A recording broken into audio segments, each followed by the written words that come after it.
Praise the lord.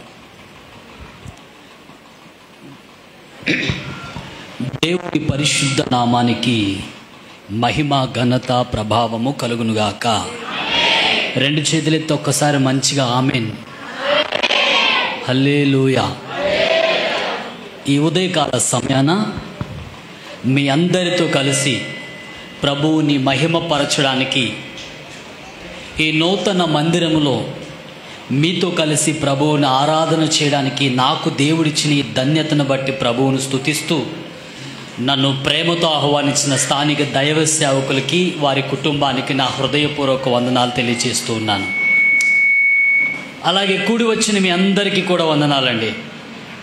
ఓ దేవుని సేవకుడిగా నేను మనస్ఫూర్తిగా కోరుకుంటున్నాను, దేవుని పిల్లలైన మనందరము దేవుని మహాకృపలో ప్రతిదినము ఆయన కృపను పరిపూర్ణముగా అనుభవించుదుముగాక. ఆమేన్. హల్లెలూయా. ఈ ఉదయకాల సమయాన కొన్ని నిమిషాలు దేవుని స్వరాన్ని, దేవుడు చెప్పమన్న మాటల్ని మీకు నేను తెలియచేసి ఈ సమయాన్ని సేవకునికి ఇవ్వాలని ఆశపడుతున్నాను. నన్ను ఎంతమంది చూశారు ఇక్కడ ఇంతకుముందు? దేవునికి స్తోత్రం. దేవుని సంగమా, మీ మధ్యలోకి రావడానికి నేను చాలా ఇష్టపడతాను. నాకు పరిచర్య లేక కాదు, నేను ప్రసంగించని స్థలాలు లేక కాదు. నేను ప్రతి నెలలో కనీసం ఒక 25 మీటింగ్స్లో అడ్రస్ చేస్తూ వాక్యం చెప్తూ ఉంటాను. అనేక వందల వేల మందికి వాక్యం ప్రకటిస్తూ ఉంటాను. కానీ అందరినీ వదిలి కొన్ని వందల కిలోమీటర్లు మీ మధ్యకు రావడానికి గల బలమైన కారణం, దేవుడు నన్ను ఇక్కడ నెట్టితే వచ్చాను. హల్లెలూయా. కనుక అంత ప్రయాసపడి నేను ఇక్కడికి వచ్చాను కనుక మీరు బాగుండాలని మనస్ఫూర్తిగా నేను కోరుకుంటూ ఉన్నాను. దేవునికే మహిమ కలుగునుగాక. అమెరికా దేశంలో ఒక చట్టం వచ్చిందండి.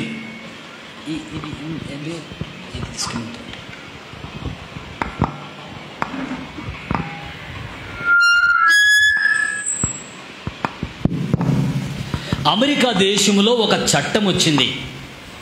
అదేంటంటే, అమెరికా దేశంలో ఉన్న అన్ని షాప్స్లో గర్భ నిరోధక ట్యాబ్లెట్లు అమ్మాలి అనే ఒక చట్టం వచ్చింది. అంటే ఏంటో తెలుసా? గర్భ నిరోధక ట్యాబ్లెట్లు అంటే ప్రతి షాపులో కూడా గర్భము తెచ్చుకున్న వాళ్ళు గర్భం పోవడానికి కొన్ని ట్యాబ్లెట్లు అమ్ముతూ ఉంటారు.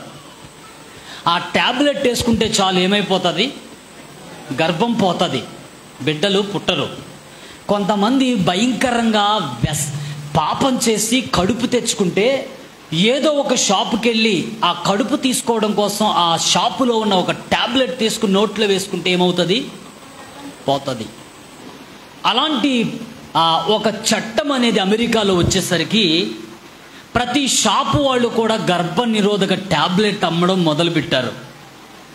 కానీ ఒకే ఒక వ్యక్తి, ఆయన పేరు డేవిడ్ గ్రీన్ అంటారు. ఆయనకి కొన్ని షాప్స్ ఉన్నాయి అమెరికా అంతటా. ఆ షాప్స్నే హబ్బీ లబ్బీ అంటారు. హబ్బీ లబ్బీ అనే ఈ షాపుల్లో ఈ గర్భనిరోధక ట్యాబ్లెట్లు అమ్మడాన్ని ఆయన ఇష్టపడలే. ఈ గర్భనిరోధక ట్యాబ్లెట్లు అమ్మితే అది నేను నమ్మిన బైబిల్కి విరుద్ధం. దేవుడు పిల్లల్ని ఇస్తాడు, గర్భఫలము ఆయన ఇచ్చే బహుమానమని, కుమారులు ఆయన ఇచ్చే స్వాస్యమని, అంతటి శ్రేష్టమైన గర్భఫలాన్ని, బిడ్డల్ని ఒక ట్యాబ్లెట్ వేసి చంపేయడం తనకి ఇష్టంలే. కారణం ఏంటంటే ఆయన ఒక భక్తి కలిగిన కుటుంబంలో పుట్టినోడు. ఆ పాపం చేయడానికి తాను ఇష్టపడలే. ఈ విషయం ఆయన తన షాపులో ఉన్న అందరికీ చెప్పాడు. మన షాపుల్లో ఏ ఒక్కడూ కూడా ఆ ట్యాబ్లెట్లు అమ్మడానికి వీల్లేదన్నాడు. ఈ విషయం ఆ నోట కాస్త ప్రభుత్వం దృష్టికి వెళ్ళింది. లోకల్గా ఉన్నటువంటి మేయర్ వచ్చి వార్నింగ్ ఇచ్చాడు. నీ షాప్లో గర్భ నిరోధక ట్యాబ్లెట్లు అమ్మడం లేదంట అని అన్నాడు. అవును, అది నా విశ్వాసానికి విరుద్ధమైన పని, నేను చెయ్యనన్నాడు. అయితే నీ షాపు మూసేయాల్సి వస్తుందన్నాడు. అయినా పర్వాలేదన్నాడు.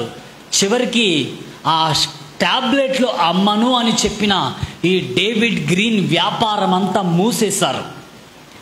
ఒక్క ఈయన ఉన్న ప్లేస్లోనే కాదు, దేశములో ఉన్న అన్ని డేవిడ్ గ్రీన్ షాపులన్నిట్లో, ఈ హబ్బీ లబ్బీ అనే షాపుల్లో ఎక్కడ కూడా మందులన్నీ అమ్మడం లేదు కనుక అన్ని షాపులు మూతబడిపోయాయి. అందులో పనిచేసేటువంటి వర్కర్స్ డేవిడ్ గ్రీన్ ఇంటికి వచ్చి, ఏమయ్యా నిన్ను నమ్ముకుని మేము బతుకుతూ ఉన్నాం, నువ్వు ఇలా చేస్తే ఎలా? ఈ ట్యాబ్లెట్లు అమ్మితే నీకొచ్చే నష్టమేంటి? పోయేవాళ్ళు పోతారుగా అంటే ఆయన అన్నాడు, నేను నమ్మిన నా దేవుడు బిడ్డల్ని స్వాస్యముగా గర్భఫలాలుగా ఇచ్చాడు, నా వల్ల కాదు, నా దేవుడికి నేను వ్యతిరేకంగా చెయ్యలేనన్నాడు. కొంతమంది అన్నారు, నీకు సిగ్గులేదురా, నీ వలన మేం పోతున్నాం, నీ వలన మాకు కడుపు కోత మిగులుతుందిరా, మా కుటుంబాలను మేము ఎలా నెట్టుకోవాలి, నీ వలన అన్యాయం అయిపోయామని ఆయన తిట్టడం మొదలుపెట్టారు. వెంటనే ఆయన కోర్టును ఆశ్రయించాడు. కోర్టును ఆశ్రయిస్తే లోకల్ కోర్టు వాళ్ళు అన్నారు, నువ్వు చేసింది తప్పు, ప్రభుత్వ చట్టానికి వ్యతిరేకంగా నువ్వు ఇలా చేసావు కనుక నీ షాపులు మూసేయడమే కరెక్ట్ అన్నారు. స్టేట్ కోర్టుకి వెళ్ళి మళ్ళీ అప్పీల్ చేశాడు. స్టేట్ కోర్టులో కూడా న్యాయం జరగలే. ఇదే ప్రభుత్వంకి వ్యతిరేకంగా నువ్వు ఉన్నావు కనుక నీ షాపులు క్లోజ్ చేయాలన్నారు. ఎంతమందికి నా భాష అర్థమవుతుంది? హల్లెలూయా. క్లోజ్ చేయండి అని అన్నారు. చివరికి వాళ్ళు ఏం చేయాలో తెలియక ఆలోచనలో పడిపోయారు. షాపులన్నీ మూతపడిపోయాయి, వ్యాపారం లేదు, లాభం లేదు. వెంటనే భార్య దగ్గరికి వచ్చి ఏం చేద్దామనంటే భార్య అన్నది, రండి ప్రార్థన చేద్దామన్నదండి. రండి ప్రార్థన చేద్దామని తన 3 పిల్లలు, తన భార్య ఆ డేవిడ్ గ్రీన్ తన గదిలోకి వెళ్ళి వారం రోజులు ప్రార్థన చేశారు.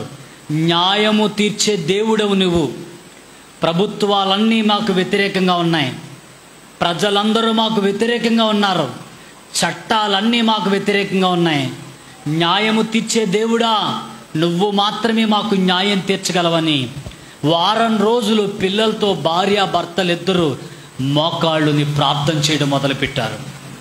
వారం రోజుల తర్వాత వాళ్ళు బయటకు వచ్చారు. వారం రోజుల తర్వాత వారు బయటికి రాగానే ఒక న్యూస్ పేపర్ వచ్చింది వాళ్ళ ఇంటికి. ఆ న్యూస్ పేపర్లో సుప్రీంకోర్టు ఒక తీర్పును వెలువడి చేసింది. అదేంటో తెలుసా? గర్భ నిరోధక ట్యాబ్లెట్లన్నీ అమ్ముతున్నటువంటి ప్రతి షాపుల్ని బ్యాన్ చేశాం కదా, అమ్మని షాపుల్ని, అవన్నీ ఇమీడియట్గా తెరుచుకోవాలనేసి చట్టం చేయడం మొదలుపెట్టారండి. అప్పటికే నెల రోజులు నష్టంలో కూరుకుపోయినటువంటి డేవిడ్ గ్రీన్ యొక్క ఆ షాపులన్నీ కూడా తెరవాలని చట్టం తీసుకొచ్చేసరికి వెంటనే ఇంకొక నోటీస్ వచ్చింది.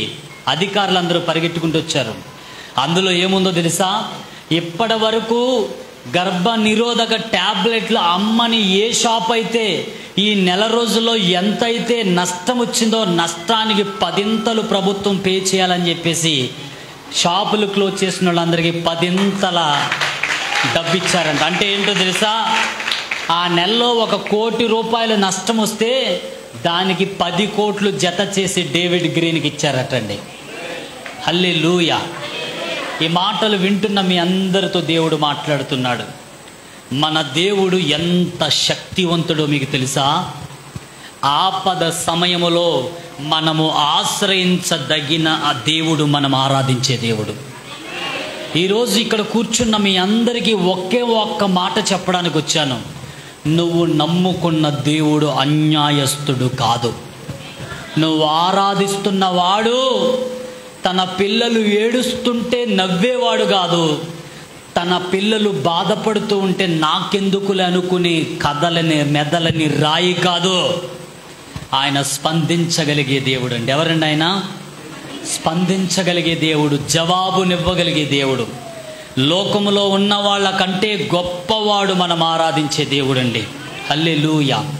అందుకే ప్రత్యేకమైన దినాన్ని ఇక్కడ కూర్చున్న మీ అందరికీ ఒకటే మాట చెప్తున్నాను.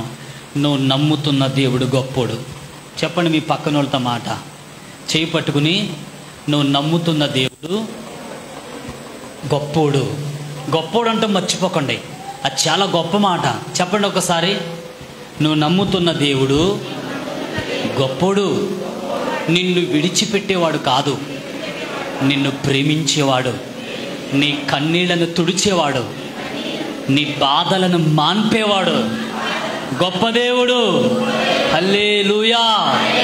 అందుకే ఉదయకాల సమయంలో గొప్ప దేవుడు మనం ఉన్నాము, మనం కలిగి ఉన్నామని గర్వపడదాం. ఏం చేద్దాం? గర్వపడదాం. హల్లెలూయా.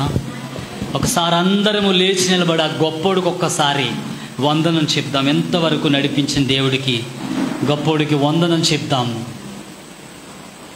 ఎంత గొప్పోడంటే మనం ఏడుస్తూ ఉంటే అయ్యో నా బిడ్డ ఏడుస్తున్నాడని వాళ్ళ కన్నీళ్లను తొడవగలిగేవాడుగా ఉన్నాడు. దేవా మీకు స్తోత్రాలయ్యా అంటూ ఒక్కసారి యేసయ్యకి మనస్ఫూర్తిగా ఒక్క థ్యాంక్స్ చెప్దామా? మనస్ఫూర్తిగా ఒక్క థ్యాంక్స్. గొప్ప దేవుడు ఈరోజు మనకున్నాడు. ఆపదలో ఆదరించే దేవుడు. ఏది జరిగినా మన జీవితంలో మనల్ని విడిచిపెట్టని దేవుడు. Thank you Lord. హల్లెలూయా. దేవా మీకు స్తోత్రాలు చెప్పండి ఒకసారి ఆ మాట. దేవా మీకు స్తోత్రాలని చెప్పండి. Thank you Lord, thank you Lord, thank you Lord, thank you Jesus. Hallelujah. ఎల్లప్పుడూ స్తోత్రం నీకేనయ్యా, ఎనలేని దైవమా నీకేనయ్యా. ఒకసారి అక్కడ చూడండి, అందరూ కూడా రిథమ్స్ లేకపోయినా పర్లే, నీట్గా అలా చిన్న చిన్న కార్డ్స్ ఇస్తే సరిపోద్ది. చూడండి అక్కడ పాట అందరూ కూడా. ఎల్లప్పుడూ స్తోత్రం నీకేనయ్యా, ఎనలేని దైవమా నీకేనయ్యా. ఇంకొకసారి ఎల్లప్పుడూ స్తోత్రం నీకేనయ్యా, ఎనలేని దైవమా. స్తోత్రం స్తోత్రం స్తోత్రమయ్యా, స్తోత్రం స్తోత్రం. కమాన్ ఇంకొకసారి. స్తోత్రం స్తోత్రం స్తోత్రం స్తోత్రం. హల్లెలూయా. చూడండి, డేవిడ్ గ్రీన్ జీవితంలో ఒక పెద్ద కష్టమే వచ్చింది. షాపులన్నీ మూతపడిపోయాయి, కోట్లల్లో నష్టం వచ్చింది. అందరూ అన్నారు, ఆ ట్యాబ్లెట్లు అమ్మితే నీకేంట్రా నష్టం అన్నారు. నా దేవుడికి వ్యతిరేకంగా నేను ఆ పని చేయలేనన్నాడు. ఏది జరిగినా దేవుడికే స్తోత్రం అన్నాడు. ఆ సమయంలో దేవుడు ఎంత గొప్ప పని చేశాడంటే, దేవుడు ఆశ్చర్యకరంగా 1 కోటి రూపాయల నష్టం వస్తే 10 కోట్లు జత చేసి తీసుకున్న బిడ్డ అనగలిగాడు. ఈరోజు దేవుడి కోసం మనం నిలబడగలిగితే, ఏం జరిగినా నా దేవుడు నాకున్నాడని నిలబడగలిగితే, దేవుడు కూడా మనకి అన్ని అలా సమకూర్చి పెడతాడండి. హల్లెలూయా. ఏది జరిగినా స్తోత్రమయ్యా, ఎవరు విడచినా స్తోత్రమయ్యా. ఏది జరిగినా స్తోత్రమయ్యా, ఎవరు విడచినా స్తోత్రమయ్యా. స్తోత్రం స్తోత్రం స్తోత్రం స్తోత్రమయ్యా, స్తోత్రం ఇంకొకసారి.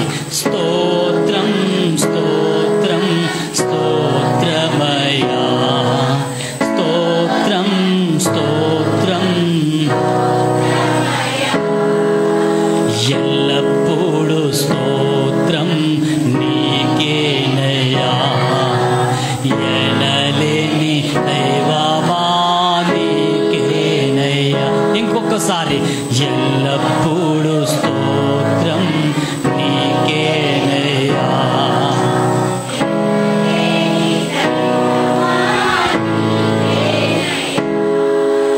నన్ను చూచితివి స్తోత్రమయ్యా, కన్నీళ్ళు తుడచితివి స్తోత్రమయ్యా.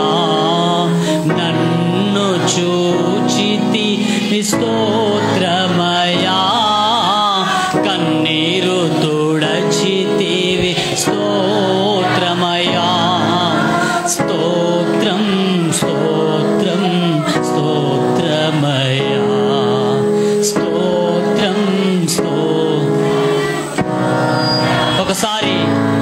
ఒకరి చేతిలో ఒకరు పట్టుకోండి. ఐక్యతతో ఈ మాట మనం పలుకుదాం. ఒకరి చేతిలో ఒకరు పట్టుకోండి. ఎదురు బదురుగా నిలబడి ఒకరి చేతులతో ఒకరు పట్టుకోండి. ఈ మాట హృదయపూర్వకంగా ఒక చెయ్యి మరొకరి చేతి మీద వేద్దాం. ఒకసారి హృదయపూర్వకంగా ఈ మాట చెప్దాం. స్తోత్రం స్తోత్రం స్తోత్రమయ. కళ్ళు మూసుకుందాం.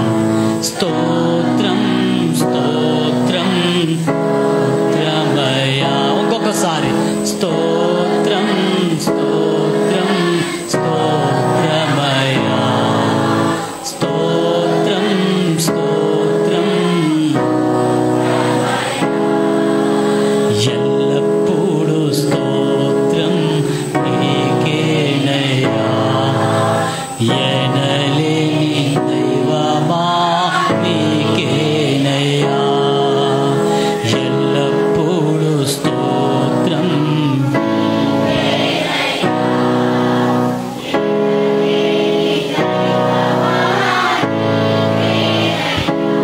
ప్రార్థన. ప్రభువా, ఈ ఉదయకాల సమయంలో మా అందరితో ఉన్నవాడా, ఈ సంఘ క్షేమాభివృద్ధి కూడికలో మీరున్నారని మేము నమ్ముచూ ఉన్నాము. ఇంతవరకు ఆరాధనలో సహాయపడినవాడా, ఇప్పుడు నీ మాటలను ధ్యానిస్తూ ఉంటుండగా ఈ సంఘ క్షేమాభివృద్ధి కూడికలో ఈ సంఘానికి అవసరమైన ప్రయోజనకరమైన బాధ్యతలు వీళ్ళందరికీ గుర్తు చేస్తూ ఉంటుండగా నీ స్వరము ఇక్కడ అనేకులకు వినబడును గాక. ప్రతి ఒక్కరూ నీ స్వరానికి లోబడుదురు గాక. నీ కృప వీరితో ఉంచమని, మాట్లాడుతున్న నా నోటికి నీవే నోరై నీ పిల్లలతో మాట్లాడమని, సర్వశక్తికి మా నీతికి ఆధారుడు మా రక్షకుడైన యేసు నామం పేరట ఈ ప్రార్థన మనమని వినయముతో వేడుకొనుచున్నాము ప్రియ తండ్రి. ఆమేన్ ఆమేన్. గట్టిగా చప్పట్లు కొట్టి దేవుని మహిమపరుద్దాం. Very good. అద్భుతమైనటువంటి మ్యూజిక్ని మీకు అందిస్తున్నటువంటి ఆ చిన్న పిల్లలిద్దరిని బట్టి గట్టిగా కొట్టండి. దేవుని మహాకృపలో ఆ ముగ్గురు కూడా దేవుని మహాకృపలో దినదినము దేవునికి ప్రయోజనకరమైన దావీదులగుదురుగాక. ఆమేన్. కూర్చుందాం. అందరం కూడా కూర్చుందాం. జాగ్రత్తగా కొన్ని మాటలు నేను మీకు తెలియచేస్తూ ఉంటాను. అందరూ జాగ్రత్తగా దేవుని మాటలు వినాలని ప్రేమతో నేను మిమ్మల్ని కోరుతున్నా. కూర్చోండి అయ్యా, కూర్చోండి.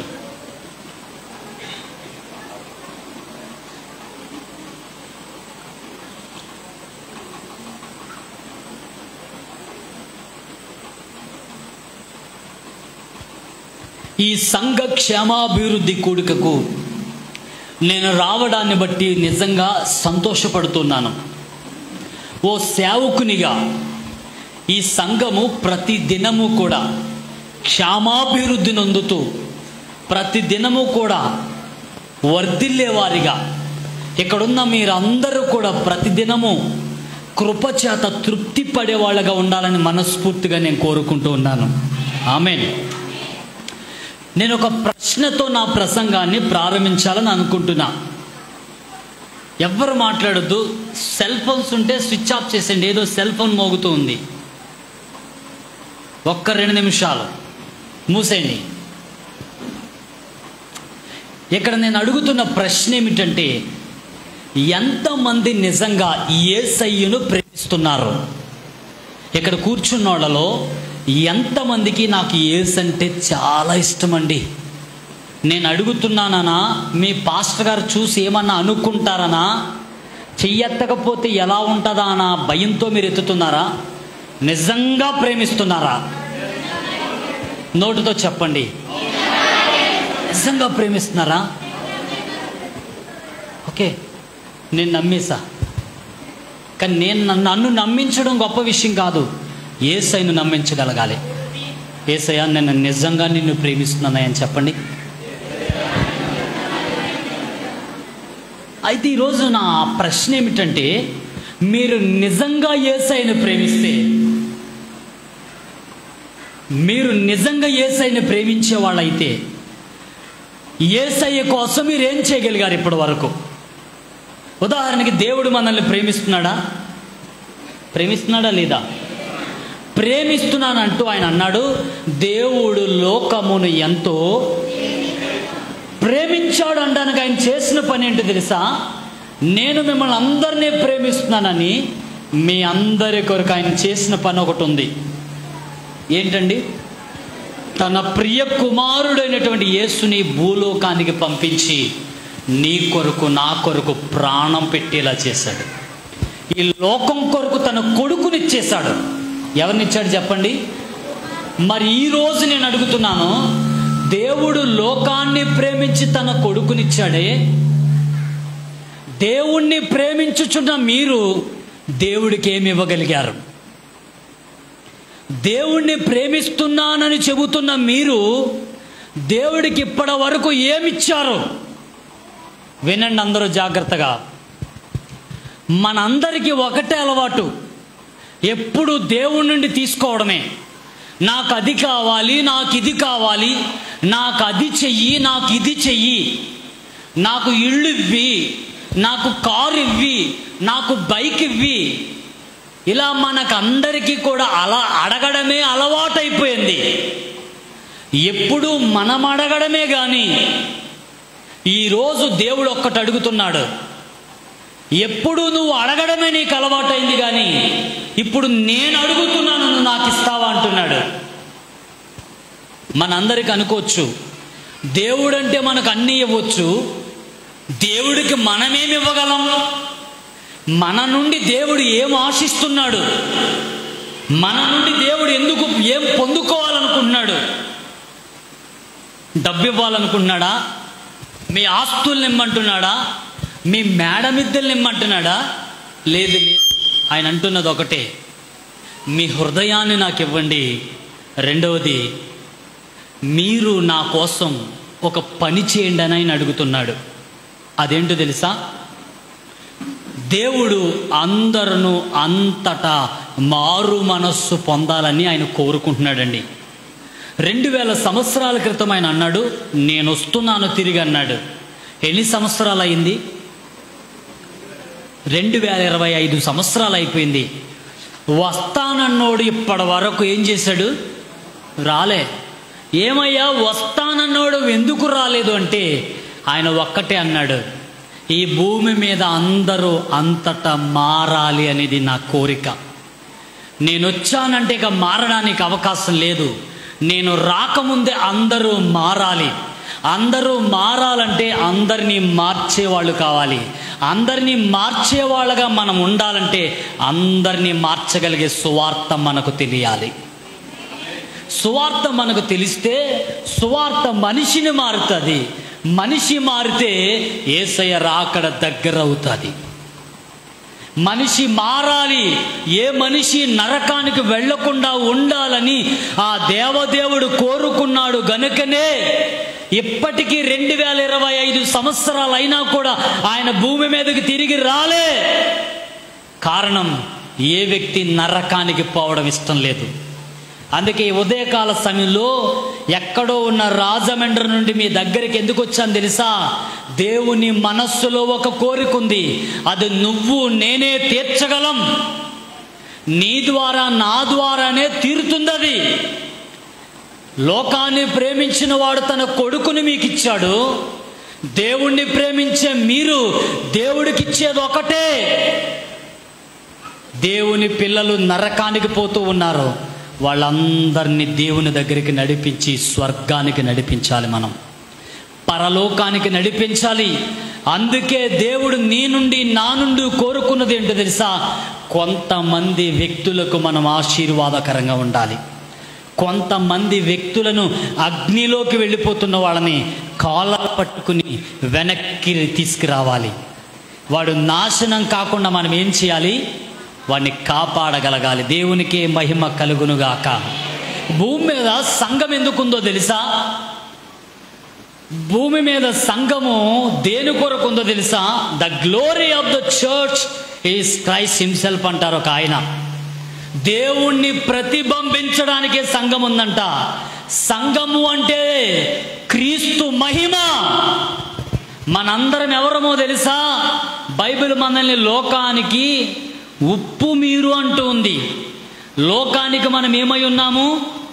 ఉప్పు అన్నాడు. తర్వాత లోకానికి మనం ఏమన్నాడు? వెలుగు అన్నాడు.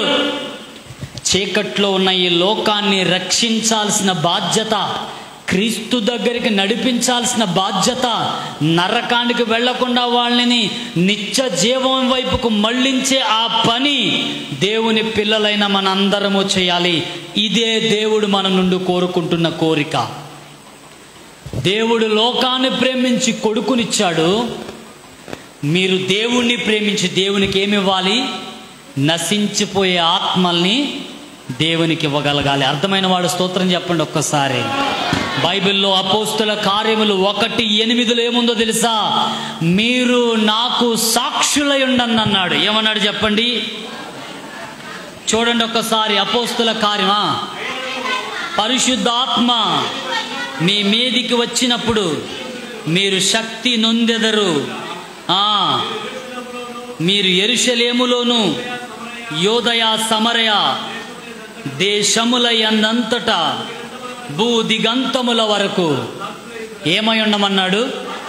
సాక్షులై ఉండమన్నాడు. చెప్పండి, ఏమై ఉండమన్నాడు? ప్రక్కలతో చెప్పండి, నువ్వు దేవునికి సాక్షిగా ఉండు. నువ్వు దేవునికి సాక్షిగా బ్రతుకు. హల్లెలూయా. సంగమా, అందరూ వినాలి. నా భాష అర్థమవుతుంది అందరికీ? దేవునికి మనం సాక్షులుగా ఉండాలండి. దేవుని గురించి 10 మందికి చెప్పాలండి. దేవుని గురించి మాట్లాడే సువార్త అనేక మందికి మనం ప్రకటించాలి. ఆయన భూమి మీద 33.5 సంవత్సరాలు బ్రతికి 3.5 సంవత్సరాలు సేవ చేసి మనుషులందరి పాపముల కొరకు ప్రాయశ్చిత్తంగా ప్రాణం పెట్టి చచ్చిపోయి సమాధి చేయబడి 3వ దినాన లేచి మృత్యుంజయుడై అక్కడున్న అనేక మందికి తనను తాను కనపరుచుకుని ఒలీవల కొండ మీద నుండి ఆయన ఏమైపోయాడు తెలుసా? ఆరోహణుడై వెళ్ళిపోయాడు. వెళ్ళిపోతూ చిట్ట చివరిగా అన్న మాట, మీరు నాకు ఏమై ఉండమన్నాడు? సాక్షులుగా ఉండండి. నేను వెళ్ళిపోతున్నాను. నా గురించి ఈ లోకంలో చాలామందికి తెలీదు. నేను వచ్చిన రాకడ గురించి ఇంకా తెలుసుకోలేని వాళ్ళు చాలామంది ఉన్నారు. నన్ను నమ్మితేనే పరలోకం, లేకపోతే నరకం. నేనే మార్గమును, నేనే సత్యమును, నేనే జీవం. ఇప్పుడు మార్గము, సత్యము, జీవమై ఉన్న నా గురించి ఇంకా అనేక మందికి తెలియదు గనక, విశ్వాసులారా, సంగమా, మీరు నా గురించి ఎలా ఉండాలన్నాడు? సాక్షులుగా ఉండమన్నాడు. ఈరోజు దేవుణ్ణి ప్రేమిస్తున్నానని చెప్పే మీతోని ఈ మాట చెప్తున్నాడు. దేవుడంటే నాకు చాలా ఇష్టమని గట్టిగా చెయ్యెత్తారుగా. దేవుడంటే నాకు చాలా ప్రాణమని మీలో చాలామంది చెప్పారుగా. మీరు చెప్పే మాటలో నిజముంటే దేవుని మనస్సును మీరు గెలిచిన వాళ్ళగా ఉండాలి. దేవుడు కోరుకున్నట్టుగా ఒక్కడు కూడా నశించకూడదనేది ఆయన కోరిక అయితే, ఆయన పిల్లలుగా ఆయన కోరికను నెరవేర్చే వాళ్ళు మీరే అవ్వాలి. మీ ద్వారా కొంతమంది రక్షింపబడాలి. ఏమవ్వాలి చెప్పండి? వెళ్తూ నా సాక్షులుగా ఉండండి అన్నాడు. నాకు సాక్షులుగా ఉండమన్నాడు. 500 మంది ఉన్నారు ఆ రోజు దగ్గరగా. ఆ రోజు వాళ్ళు యేసయ్య మాటను ఎంత సీరియస్గా తీసుకున్నారో తెలుసా? అపోస్తల కార్యములు 1:8 మీరు నాకు సాక్షులు అనంటే, అపోస్తల కార్యములు చివరి అధ్యాయానికి వచ్చేసరికి భూదిగంతముల వరకు కూడా ఆయన గురించి ప్రకటించేశారండి. నా మాట వెంటలే చాలామంది. అపోస్తల కార్యములు 1:8 ఏమన్నాడండి? ఆయన నాకు సాక్షులుగా ఉండమన్నాడు. అపోస్తల కార్యములు చివరి అధ్యాయానికి వచ్చేసరికి వాళ్ళు యెరూషలేము నుండి ఎక్కడికి వెళ్ళారు? చూడండి, అక్కడ ఎక్కడికి వెళ్ళారు? యెరూషలేములో సువార్త ప్రకటించేసిన తర్వాత ఎక్కడికి వెళ్ళారు? యోదయాకి వెళ్ళారు. యోదయ నుంచి సమరయకి వెళ్ళారు. సమరయ నుంచి భూదిగంతముల వరకు వెళ్ళిపోయారు. చివరికి భారతదేశం కూడా వచ్చేసారు. హల్లెలూయా. భారతదేశం కూడా వచ్చేసారు కనుకనే ఈరోజు దైవ సేవకులు బాబు గారి ద్వారా మీ అందరికీ సువార్త తెచ్చేశాడు. హల్లెలూయా, దేవునికి మహిమ కలుగునుగాక. ఆ రోజు ఆదిమ సంఘం యేసయ్య చెప్పిన మాటను ఎంత సీరియస్గా తీసుకున్నారంటే ప్రాణం పోయినా పర్వాలేదు కానీ యేసయ్యను చెప్పకుండా ఉండలేకపోయారండి. యేసయ్యను గురించి ప్రకటించకుండా వాళ్ళు ఏం చేశారు? ఉండలేకపోయారు. లోకానికి యేసుక్రీస్తుని గురించి ప్రకటించడాన్ని ఒక ప్రోగ్రాముగా చేయలేదు. క్రిస్మస్ రోజుని చెప్తాం, ఈస్టర్ రోజుని చెప్తాం, సభలు పెట్టుకుని చెప్దాం అన్నట్టుగా వాళ్ళు బతకలే. ప్రతిరోజు యేసు గురించి ఏదో ఒక చోట చెబుతూనే ఉండేవారండి. ప్రతి చోట యేసుని గురించి ఏదో ఒక చోట ప్రకటిస్తూనే ఉన్నారు. ఒక మాటలో చెప్పమంటారా, యేసును గురించి సాక్ష్యం చెప్పడం అనేది వాళ్ళకి ఒక సహజమైన లక్షణం అయిపోయిందండి. ఏమైపోయింది చెప్పండి? సహజమైన లక్షణంగా మారిపోయింది. మనిషి జీవితంలో సహజమైన లక్షణాలు ఏంటో చెప్పమంటారా? దాహమేస్తే మంచినీళ్లు తాగడం అనేది సహజమైన లక్షణం. నిద్ర వస్తే కంటి నిండా నిద్రపోవడం అనేది సహజమైన లక్షణం.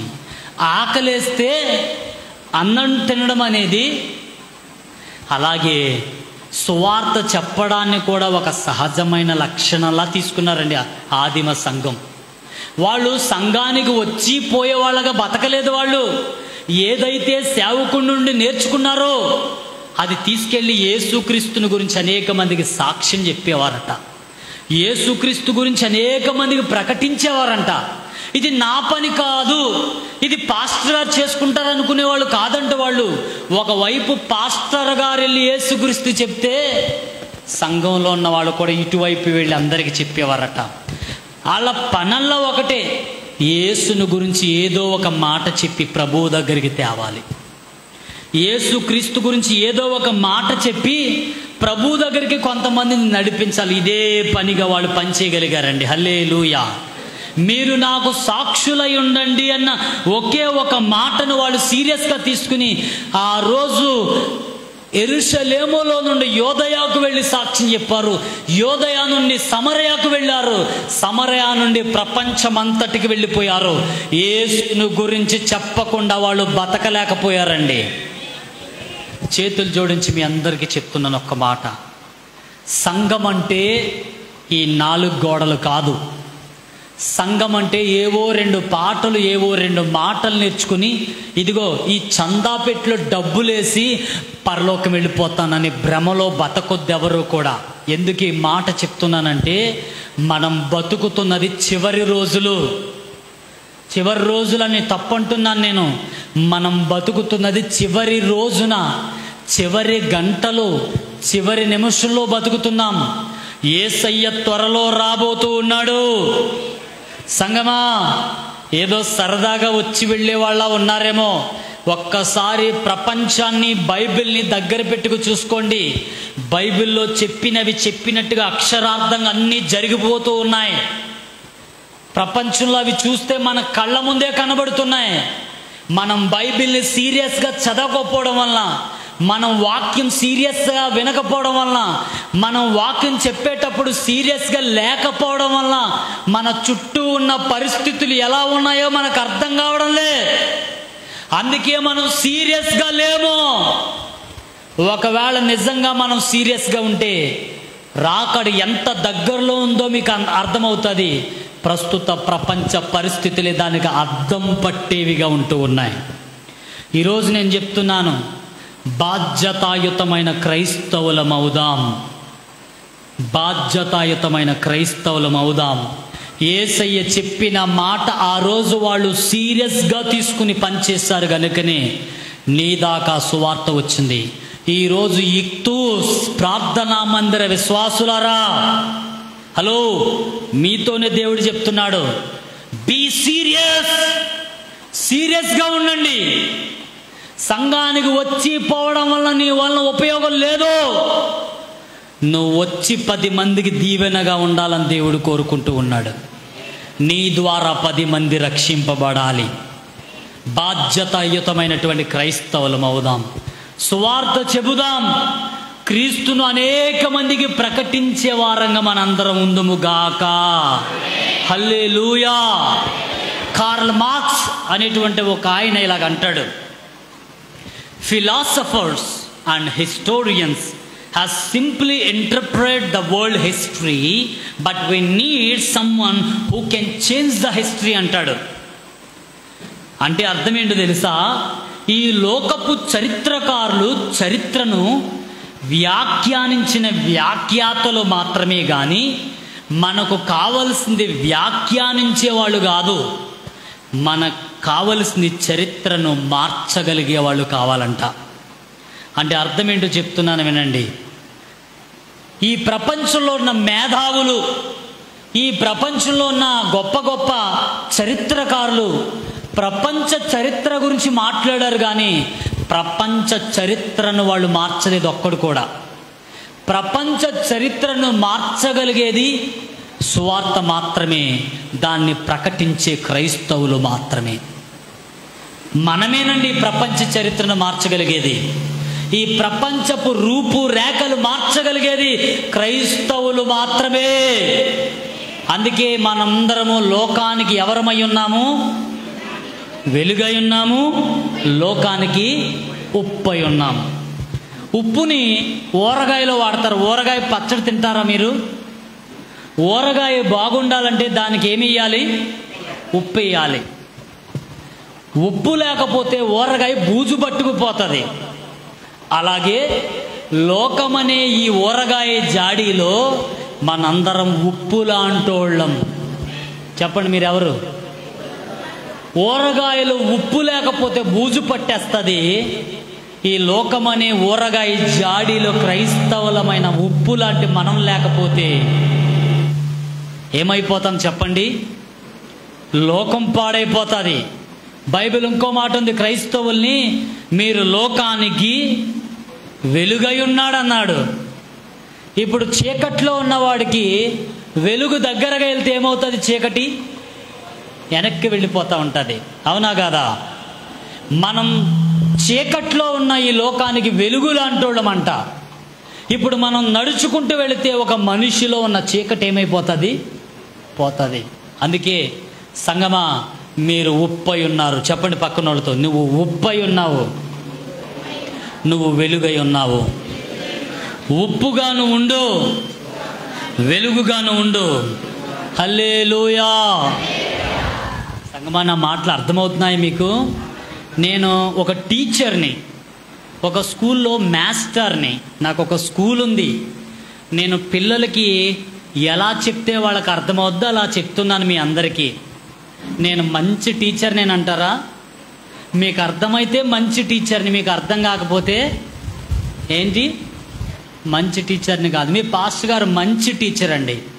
ఎందుకంటే ఆయన మాట్లాడే ప్రసంగాలు నేను వింటూ ఉంటాను. ఆయన ప్రసంగాలన్నీ ఎక్స్పాజిటరీ లెసన్స్ అంటారు ఇంగ్లీష్లో. చాలా చక్కగా ఒక సాధారణ సేవకుడు అనర్గళంగా అద్భుతమైన సువార్త చెప్పడానికి అవసరమైన మాటలన్నీ ఆయన ప్రసంగాలు వింటే దొరికేస్తాయి. అద్భుతంగా ఉంటాయండి. దేవునికి స్తోత్రం. మీరు ఎంత నేర్చుకుంటున్నారో నాకు తెలియదు, కానీ మాలాంటి వాళ్ళు మాత్రం కొన్ని విషయాలు పాస్టర్ గారి ద్వారా నేర్చుకుంటున్నామండి. హల్లెలూయా. వింటున్నారా? వింటే ఒకసారి బుర్రలా ఓపండి. హల్లెలూయా. ఎల్లప్పుడూ స్తోత్రం.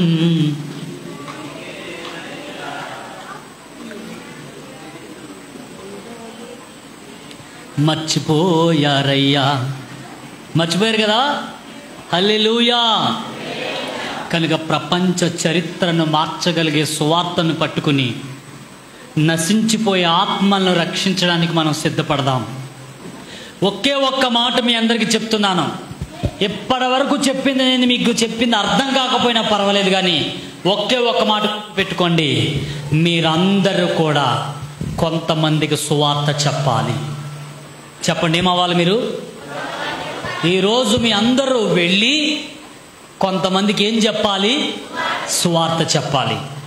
చెప్పండి, సువార్త చెప్పాలని చెప్పండి. హల్లెలూయా. మార్కు శుభవార్త 16వ అధ్యాయం 15వ వచనంలో ఒక మాట ఉంది చూడండి.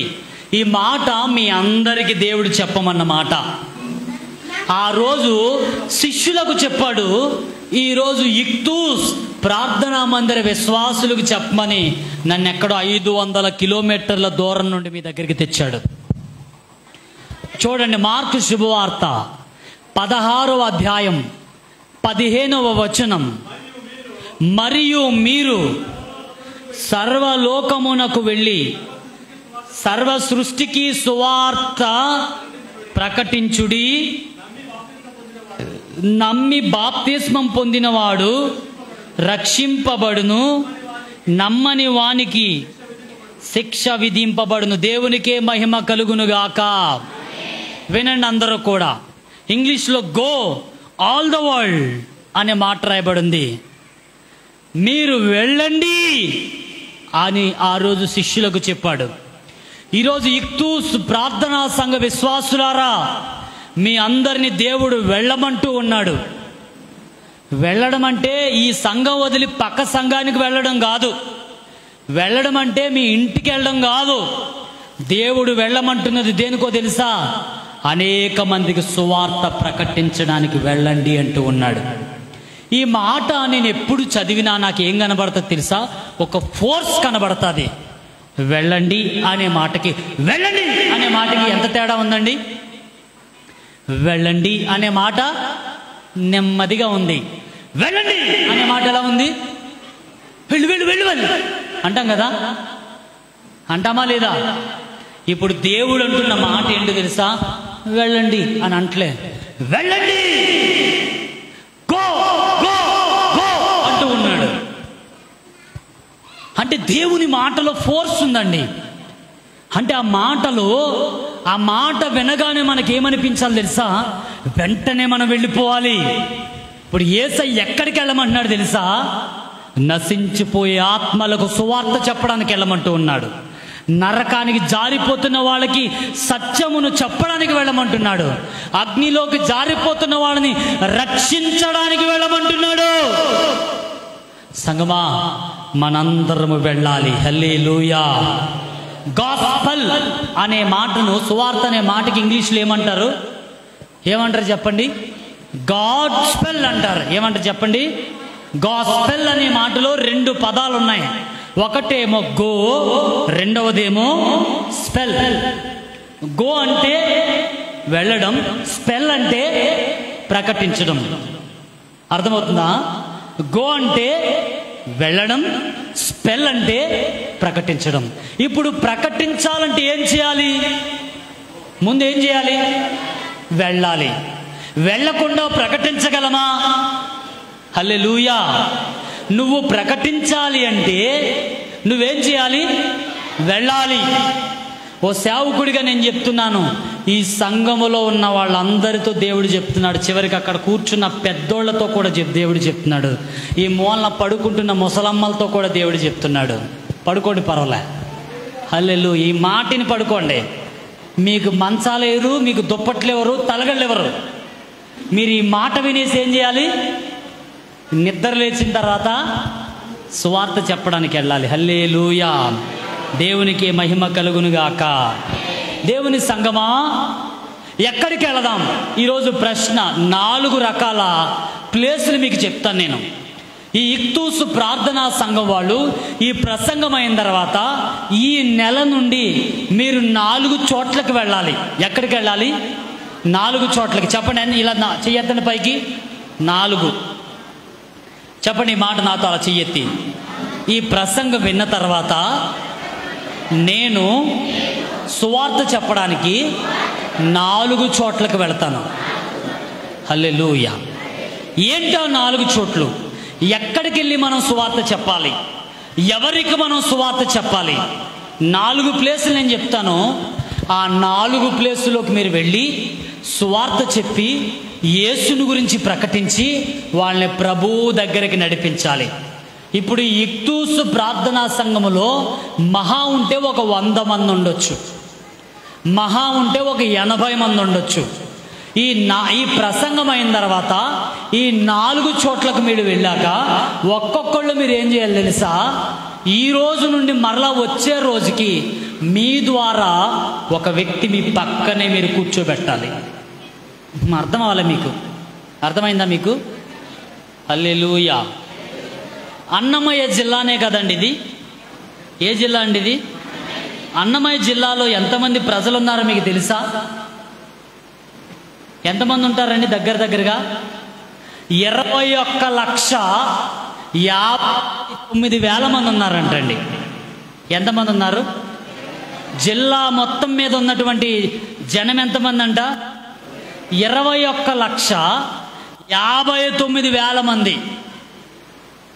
21,59,000 మందిలో హిందువులు ఎంతమంది ఉన్నారో మీకు తెలుసా? 84% మంది హిందువులు ఉన్నారంట. 15% మంది ముస్లిమ్స్ ఉన్నారంట. క్రైస్తవులు మాత్రం 4% మంది ఉన్నారంట. ఎంతమంది చెప్పండి? 4% మంది. మీరు నమ్మే దేవుడే నిజమైన దేవుడని మీకు నమ్ముతున్నారా? మీరు నిజంగా నమ్మితే 4% ఉన్నారండి మీరు. అంటే 100లో 4. ఇప్పుడు 21 లక్షల మంది, దగ్గరగా 22 లక్షల మంది ఉంటే 22 లక్షల మందిలో ఎంతమంది ఉంటారో మీరు ఊహించుకోండి. క్రైస్తవులు ఎంతమంది ఉన్నారండి అన్నమయ్య జిల్లాలో? ఎంతమంది ఉంటారో మీరు ఊహించుకోండి. 84% మంది హిందువులుగాను, 15% మంది ముస్లిమ్స్ గాను, కేవలం 0.4 అంట, 4 కూడా కాదు, క్రైస్తవులుగా బతుకుతున్నారంట. ఇప్పుడు వీళ్ళందరూ కనుక ప్రభువుని నమ్మకపోతే, నమ్మి బాప్తిస్మం పొందకపోతే ఏమవుతుందని బైబిల్ చెప్తుంది? శిక్ష అని చెప్తుంది. ఏమవుతుందంట? శిక్ష. వీళ్ళంతా శిక్షలోకి వెళ్లకుండా ఉండాలంటే మనం ఏం చేయాలి? గాస్పల్ చెప్పాలి. గాస్పల్లో 2 విషయాలు ఉన్నాయి. మొదటిది వెళ్ళాలి, ప్రకటించాలి. గో అంటే వెళ్ళాలి, స్పెల్ అంటే ప్రకటించాలి. 2 జరిగితే 22 లక్షల మంది ఉన్న అన్నమయ్య జిల్లాలో యేసుక్రీస్తు ప్రభువును తెలుసుకుని 4%గా ఉన్నది 84%గా మార్చబడాలి. 15%గా ఉన్న వాళ్ళు కూడా ప్రభువుని తెలుసుకోవాలి. హల్లెలూయా. క్రైస్తవులకి లోకంలో ఉన్న వాళ్ళకి తేడా ఏంటంటే, లోకంలో ఉన్న వాళ్ళు ఎవ్వరు కూడా ఇంకొకరిని రక్షించాలని అనుకోరు. మనం మాత్రం సువార్త చెప్పి రక్షిందాం అనుకుంటాం. కానీ ఈరోజు లోకానికి కోపం. యేసు గురించి చెప్తే కోపం వస్తుంది, సినిమా గురించి చెప్తే ఎవరికి కోపం రాలే. ఒక బూతు బొమ్మ రోడ్డు మీద అంటించండి గోడ మీద, అది చూసి ఎంతమంది పాడైపోయినా పట్టింపు లేదు. కానీ అదే యేసయ్య బొమ్మ కానీ యేసయ్య వాక్యం కానీ రాస్తే మాత్రం వస్తాదండి కోపం. పర్మిషన్ ఉందా నీకు? జైలుకి వెళ్తావా? కొడతారు, ఉమ్మి వేస్తారు, భయంకరంగా హింసిస్తూ ఉన్నారండి. సంగమా, ఈరోజు జాగ్రత్తగా దేవుని మాటలు వినాలి. ఏదైనా కానీ యేసయ్య గురించి చెప్పడానికి మనం వెళ్ళాలంతే. ఎక్తూసు ప్రార్థనా సంఘం వాళ్ళారా, యేసయ్య నామములో మిమ్మల్ని అందరినీ ఒకటి అడుగుతున్నా. మీరందరూ కూడా నరకానికి జారిపోతున్న వాళ్ళని యేసు మాట చెప్పి యేసయ్య మందిరానికి నడిపించండి.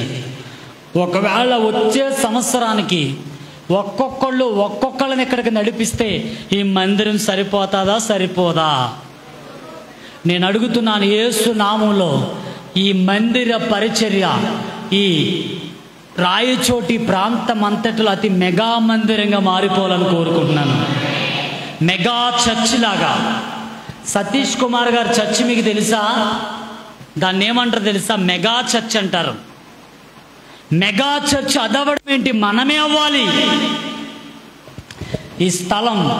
ఈ స్థలాలన్నింటా కూడా యేసయ్య కొరకు పెద్ద మందిరం నిర్మించబడాలి. వేల మంది కలిసి వచ్చి దేవుణ్ణి ఆరాధన చేసే రోజులు రావాలి. అలా రావాలంటే వాక్యం చెప్పి మేత వేసేవాడు సేవకుడు మీకు సిద్ధంగా ఉన్నాడు. గొర్రెల్లా మీరందరూ ఆ మేత తిని అనేక మంది ఆత్మీయ పిల్లల్ని మందిరానికి నడిపించాలి. అలా నడిపించాలంటే ఇక్కడ ఏదైతే నేర్చుకున్నామో అది 10 మందికి చెప్పి మందిరానికి తీసుకురావాలి. ఎంతమంది ఆ మాటకు సిద్ధంగా ఉన్నారు? నిజంగా చెయ్యెత్తండి, దించండి, చెయ్యి మర్యాదగా చెప్తున్నాను, దించేయండి. ఏదో చెయ్యెత్తండి అనగానే ఎత్తేస్తున్నారు. నేను ఎందుకు ఎత్తమన్నాను తెలుసా? మీ ద్వారా వచ్చే సంవత్సరానికి ఒక్కరిని ఇక్కడికి తేవాలి. ఇప్పుడు ఎవరు తెస్తారు? ఇప్పుడు చెయ్యెత్తండి. సరిగా జాగ్రత్త, దేవుడు చూస్తున్నాడు. తండ్రి దేవుడు చూస్తున్నాడు. అదిగో మర్యాదగా ఏదో పొరపాటున ఎత్తేస్తుంటారేమో, దించండి దించండి. దేవుడు దించేశారు కొంతమంది, ఇంకా అలాగే ఉంచారు. సీరియస్గా మళ్ళీ అడుగుతున్నాను, మీ మాట కట్టుబడి మీరు ఒక్కొక్కరు ఒక్కొక్క ఆత్మని వచ్చే సంవత్సరానికి మీ పక్కన కూర్చోబెడతానని దేవుని ముందర మీరు చెప్తూ ఉన్నారు. సార్ అయ్యగారు చూడండి ఎవరెవరి చేతులు ఎత్తారో. మేము చూడకపోయినా పర్లేదు, యేసయ్య చూస్తూ ఉన్నాడు. అది దించేస్తారు, నాకు తెలుసు మీరు దించేస్తారు, నాకు తెలుసు మీరు దించేస్తారు, దించేయండి. అదిగో దించేస్తారు, నాకు అర్థమవుతుంది. హల్లెలూయా. ఒక్కొక్కరు ఒక్కొక్క ఆత్మను తేవాలండి. ఆత్మను తేవాలంటే మనం ఎక్కడికి వెళ్ళాలి? 4 ప్లేసులు చెప్తానన్నాను కదా. ఈ 4 ప్లేసులకి మీరు వెళ్ళి ఒక్కొక్కరు ఒక్కొక్క ఆత్మని మందిరానికి తండి. ఎక్కడికి వెళ్ళాలో మొట్టమొదటిగా మనం ఎక్కడికి వెళ్ళాలో చూడండి. మార్కు శుభవార్త రాసుకోండి, ఎక్కడైనా 5వ అధ్యాయం 18 నుండి 20 వచనాలు. జోషి గారు నిద్రపోకుండా చదివితే సంతోషంగా ఉంటుంది. హల్లెలూయా. అంత దూరం నుండి 500 కిలోమీటర్ల దూరం నుండి మేము ఎంతో ప్రయాసపడి, రాత్రి నిద్ర లేదండి మాకు ఎవరికి కూడా. రాత్రి బస్సులో నిద్ర లేదండి, కుర్చీలో నిద్రపోకూడదు కదా. దేవునికి స్తోత్రం చెప్పడం. ఒకసారి గట్టిగా కొట్టండి, వేసేలాగా గట్టిగా కొట్టాలి, వేసినామం. హల్లెలూయా. మార్కు శుభవార్త 5వ అధ్యాయం 18 నుండి 20 వచనాలు.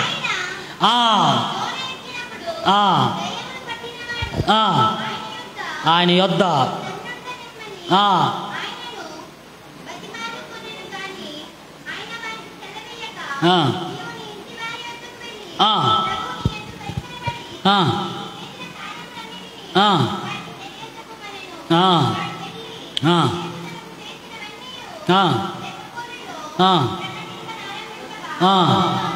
హల్లెలూయా.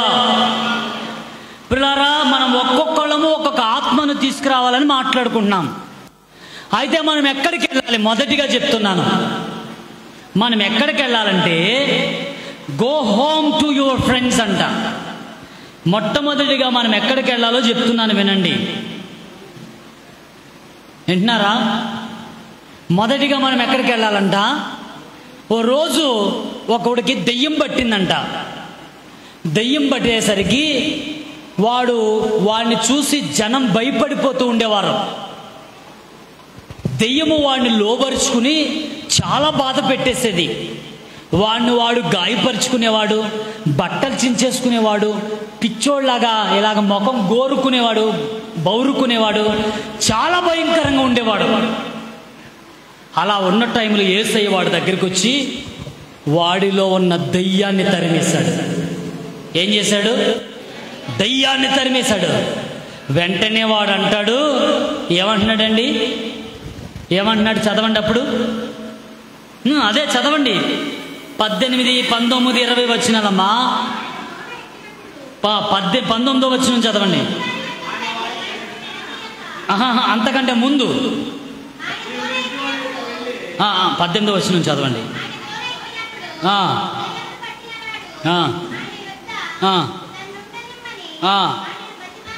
ఏమంటున్నాడండి? తనను ఉండనిమ్మంటున్నాడంట. ఏం దెయ్యం వదిలిపోయిందిగా, ఇంటికి వెళ్ళిపోవచ్చుగా, ఎందుకు ఉండనిమ్మంటున్నాడు? ప్రభువా నేను నీ దగ్గరే ఉంటాను ప్రభువా, నీ పాదాల దగ్గరే ఉంటాను ప్రభువా, నీ పాద సేవే చేసుకుంటాను ప్రభువా అంటున్నాడు. ఎందుకు అంటున్నాడు మీకు తెలుసా? అప్పటి వరకు వాడు దెయ్యం పట్టినోడు, దేవుడు వాడి నుండి దెయ్యాన్ని వదలగొట్టాడు.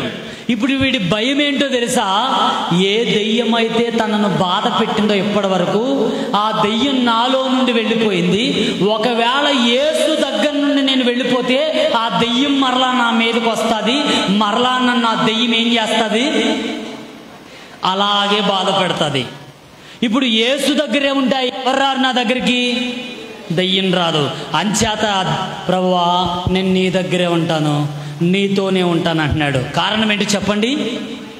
దెయ్యానికి భయపడుతున్నాడు, మళ్ళా వస్తాదేమో అని. అప్పుడు యేసయ్య అన్న మాట 19వ వచనంలో ఆయనతో అంటున్నాడు, రే దెయ్యం పట్టినోడుతో అంటున్నాడు, నీవు నీ ఇంటి వాళ్ళ దగ్గరికి వెళ్ళి ప్రభు ఏదైతే నీకు చేశాడో, నీకు ఏదైతే దేవుడు చేశాడో ఏం చేయమన్నాడు? ఇప్పుడు ఏం చేయమంటున్నాడు యేసయ్య? ఒరే నువ్వు నా దగ్గర ఉండం కాదు, దెయ్యం మరలా వస్తుందని భయపడకు, నీ దగ్గరికి రాదు. నువ్వు వెళ్ళి నీ ఇంటి వాళ్ళందరికీ ఏం చేయమన్నాడు? నీకు జరిగింది చెప్పమన్నాడు. వెంటనే వాడు వెళ్ళి ఆ దేశంలో ఉన్న వాళ్ళందరికీ కూడా చెప్పాడంట, తన ఇంటి వాళ్ళందరికీ కూడా చెప్పాడంట. మొట్టమొదటిగా ఈరోజు యేసుక్రీస్తు గురించి ఎవరికి చెప్పాలి, సువార్త ఎవరికి ప్రకటించాలనే మొదటి ప్రశ్నకి మొట్టమొదటిగా మనం ఎవరికి చెప్పాలంట? మన ఇంటి వాళ్ళకు చెప్పాలి. ఇక్కడ అడుగుతున్నాను, భార్యలైన వాళ్ళు మీరు అందరూ కూడా, ఇక్కడ కూర్చున్న వాళ్ళలో ఎంతమంది భార్యలు వాళ్ళ భర్తలతో వచ్చారో చెయ్యొద్దండి. 1 2 కాదు సార్, భార్యల్ని నేను అడుగుతున్నాను, ఎంతమంది మీ భర్తలు ఇక్కడ ఉన్నారు? ఇద్దరు భర్తలు ఉన్నారు. ఆ చేతులెత్తిన ఆ 2 భార్య భర్తలు ఎడల దేవుని మహాకృప ఆ కుటుంబం మీదకి దిగివచ్చునుగాక. హల్లెలూయా. చేతులు దించేయండి అమ్మ. God bless you. ఇక్కడున్న భర్తల్ని నేను అడుగుతున్నాను, ఇక్కడున్న మీ భార్యలు ఎంతమంది మీ కోడ మందిరానికి వచ్చారు? 4 5. మిగిలిన వాళ్ళు ఎవరికి పెళ్ళి అవ్వలేదు అనుకుంటున్నాను, ఇంకా పెళ్లి కోసం ఎదురు చూస్తున్నారని నా ఉద్దేశం. మంచిది, ఎదురు చూస్తే ఎదురు చూడండి. కానీ ఇక్కడున్న వాళ్ళని ఇంకొక ప్రశ్న అడుగుతాను నేను ఇద్దరిని, మా నాన్న ఎక్కడే ఉన్నాడండి అనే వాళ్ళు చేయొద్దండి. అమ్మగారు మీ నాన్న ఎక్కడే ఉన్నారా? ఇక్కడ ఈ మందిరంలో ఇప్పుడు ఉన్నాడా? ఏడండి ఉన్నాడా? ఎక్కడండి వాళ్ళ నాన్నగారు ఉన్నదా? ఎక్కడున్నాడు? ఇంట్లో ఉన్నాడా? నాలో ఉండి మాట్లాడుతున్నాడు. అబ్బబ్బా స్తోత్రం, హల్లెలూయా. సరే దించేయండి అమ్మ. మీ నాన్న నాలో నుండి మాట్లాడుతున్నాడు. నేను అంటుంది బయోలాజికల్ తండ్రి అంటే మిమ్మల్ని కన్న తండ్రి ఎవరైనా ఇక్కడ ఉన్నాడా? కూతుళ్ళు కొడుకులు ఉంటే చెయ్యొద్దండి. ఉన్నారా? ఎవరు? ఓ అనే కదా మీ. Very good. ఇంకా మీ నాన్నేడమ్మా? Very good. మీ నాన్న? Very good. నాన్నలన్న వాళ్ళందరూ దేవుని మహాకృపలు వర్ధిల్లుదురుగాక. అమ్మలు ఉన్నారా ఇక్కడ? మీ అమ్మగారు ఉన్నారండి? ఏరండి? వెనకాల ఉన్న ఆవిడనా? Very good. మంచి ఆరోగ్యం దేవుడు ఆమెకిచ్చునుగాక. నేను అడుగుతున్నాను, మా నాన్నలు ఇంకా ఇక్కడ లేడన్నవాళ్ళు, మా అమ్మలు ఇంకా ఇక్కడ లేడన్నవాళ్ళు, మా పిల్లలు ఇక్కడ లేనన్నవాళ్ళు ఎవరన్నా ఉంటే ఇప్పుడు చేయొద్దండి అందరూ. అర్జెంటుగా ప్రేమతో ఒక సేవకుడిగా నేను చెప్తున్నాను, దయచేసి మీరు అందరూ వెళ్ళి యేసుక్రీస్తు గురించి ఇక్కడ లేడో వాళ్ళకి చెప్పండి. మొట్టమొదటికి మీరు ఎక్కడికి వెళ్ళాలి? వెళ్ళకపోతే ఏమవుతుందో చెప్తున్నాను. మీ ఇంట్లో మీ నాన్న, మీ అమ్మ, మీ అక్క, మీ చెల్లి, మీ తమ్ముడు మీరందరూ పరలోకానికి వెళతారు, కానీ వాళ్ళు నరకానికి వెళ్ళిపోతారండి. నిజంగా మీరు వాళ్ళను ప్రేమించిన వాళ్ళైతే, వాళ్ళ ఆత్మల విషయంలో మీకు బాధ్యత ఉంటే, వాళ్ళు నాశనం కాకుండా ఉండాలి అని మీరు కోరుకుంటే, ఈ మీటింగ్ అయిన తర్వాత 365 రోజులు దేవుడిస్తున్నాడు. ఏదో ఒక రోజు వెళ్ళి మందిరానికి రాని మీ వాళ్ళందరికీ మందిరానికి తీసుకురండి. ఎవరిని తీసుకురావాలి? ఇంట్లో వాళ్ళకి సువార్త చెప్పండి అమ్మా. నాన్న రూపంలో సువార్త నమ్మనోళ్ళు ఉన్నారు, అమ్మ రూపంలో సువార్తను నమ్మనోళ్ళు ఉన్నారు. వాళ్ళందరికీ సువార్త చెప్పాలి. చెప్పకపోతే వాళ్ళందరూ నరకానికి వెళ్ళిపోతారండి. మా నాన్న నరకానికి వెళ్ళాలని కోరుకునే పిల్లలు ఎవరైనా ఉన్నారు ఇక్కడ? మా అమ్మ నరకానికి కోరుకునే పిల్లలు ఉన్నారా? మా పిల్లలు నరకానికి వెళ్ళిపోవాలని కోరుకునే తల్లిదండ్రులు ఉన్నారా? అయితే అలాంటి వాళ్ళగా మీరు లేకపోతే అత్యవసరంగా మీరు మీ కుటుంబస్తుల దగ్గరికి వెళ్ళి బయటికి తీసుకెళ్ళమ్మా, ఆ పిల్లని ఏడిపించేశావు నువ్వు. ప్రతి క్రైస్తవుడు కుటుంబంలో ఉన్న వాళ్ళు ఎవ్వరూ నాశనం కాకూడదండి. నా కుటుంబంలో ఉన్న వాళ్ళందరూ రక్షించబడ్డారు, మీరు కూడా రేపొద్దని చెప్పాలి, మా కుటుంబంలో ఉన్న వాళ్ళందరూ రక్షించబడ్డారని. ఒకసారి అందరూ పైకి లేవండి, అందరూ పైకి లేవాలి. అందరూ పైకి లేచి చెయ్యి పైకెత్తి, నా కుటుంబంలో ఒక్కరు కూడా నరకానికి వెళ్ళకూడదు, నేను వాళ్ళని రక్షించుకుంటాను, నేను వాళ్ళకి సువార్త చెప్తాను. నిజంగా నీ కుటుంబంలో ఉన్న వాళ్ళు రక్షింపబడడం నిజంగా నువ్వు కోరుకుంటే వాళ్ళు మాత్రమే కూర్చోండి, లేకపోతే అలాగే నిలబడండి. నా కుటుంబాన్ని రక్షించుకుంటాను అన్నవాళ్లే కూర్చోండి. అదేంటి సార్ అలా నిలబెట్టారంటారా? కొంతమంది నిద్రపోతున్నారు. మరి నిద్రపోకుండా ఉండాలంటే ఏం చేయాలి? సిట్టు స్టాండ్ మీతో చేయించాలి. కూర్చోండి నిలబడండి, కూర్చోండి నిలబడండి అంటే మీకేం రాదు? నిద్ర రాదు. హల్లెలూయా, హల్లెలూయా. ప్రతి ఒక్కరు కూడా మీ ఇంట్లో వాళ్ళని రక్షించుకోవడానికి సిద్ధపడండి. ఒక్కళ్ళను కూడా చేజేతుల నరకానికి పంపుకోవద్దు. మీరు వెళ్ళండి, యేసు ప్రేమ గురించి చెప్పండి, ఆయన గొప్పవాడని చెప్పండి. మీరంతా ఆత్మల సంపాదకులగుదురుగాక. మీరందరూ ఆత్మల సంపాదకులగుదురుగాక. 38 ఏళ్ల నుండి ఒక ఆయన కోనేటి దగ్గర ఉన్నాడంటండి. ఎక్కడున్నాడు చెప్పండి? 38 సంవత్సరాల నుండి. ఆ నీళ్లు కదిలింపబడినప్పుడు మనిషికి స్వస్థత వస్తుంది. 38 సంవత్సరాల నుండి ఒక వ్యక్తికి ఏం లేదంట, స్వస్థత లేదు. కారణం ఏంటి? వాడు నీళ్లు కదిలింపబడినప్పుడు దాంట్లోకి దూకే అవకాశం వాడికి లేదు. యేసయ్య వచ్చాడు, ఎరా ఏంట్రా ఎంతకాలం ఇక్కడ ఉన్నావంటే ఆయన అన్నాడు, 38 ఏళ్ల నుండి ఉన్నాను అన్నాడు. ఎంత? 38 ఏండ్ల నుండి వాడికి స్వస్థత లేదా? దగ్గరే ఉన్న కోనేటి దగ్గరే ఉన్నాడు కానీ వాడికి ఏం లేదు, స్వస్థత లేదు. అప్పుడు వాడు చెప్పిన జవాబు ఏంటి తెలుసా? నీకెందుకురా స్వస్థత లేదు, ఇంకా నువ్వెందుకు బాగుపడలేదురా, ఇన్ని సంవత్సరాలు అయిందంటే వాడు అంటాడు, ఎవడు నాకు సహాయం చేసేవాడు లేడంట. ఎవడు నాకు సహాయం చేయకపోవడం వలన నేను ఈ కోనేటి దగ్గరే ఉండిపోయాను అంటున్నాడు. ఈరోజు మన కుటుంబాల్లో చాలామంది స్వస్థత లేకుండా ఎక్కడుండిపోతున్నారు? వాళ్ళు కోనేటి దగ్గరే ఉండిపోతున్నారు. ఏమయ్యా ఇలాగున్నావంటే వాళ్ళు చెప్తారు, నాకు సాయం చేసేవాళ్ళు లేరు, కోనేటి దాకా నన్ను తీసుకెళ్లేవాళ్ళు లేరు, కోనేటి దాకా నన్ను నడిపించేవాళ్ళు లేరు, కనుక నేను ఇలా ఉండిపోయాను అంటున్నాడు. ఈ రాత్రి ఉదయకాల సమయంలో మీతో చెప్తున్నాను, మీరు సహాయం చేస్తే మీ ఇంట్లో వాళ్ళందరి బతుకులు బాగుంటాయండి. మీరు సహాయం చేయకపోతే మీ ఇంట్లో వాళ్ళందరూ నాశనం అవుతారు. సహాయం చేసి బాగు చేద్దామా, సహాయం చేయకుండా వాళ్ళని అలాగే వదిలేద్దామా? యేసయ్య దగ్గరికి తీసుకురండి. ఎవరి దగ్గరికి తీసుకురావాలి? సువార్త చెప్పండి వాళ్ళకి. సువార్త చెబితే వాళ్ళు ఏమైపోతారంట? మారిపోతారు. అందుకే ఈరోజు మొట్టమొదటిగా మనం వెళ్ళాల్సింది సువార్త చెప్పడానికి ఎక్కడ చెప్పండి? మన ఇంటికి వెళ్ళాలి. ఎవరికి చెప్పాలి?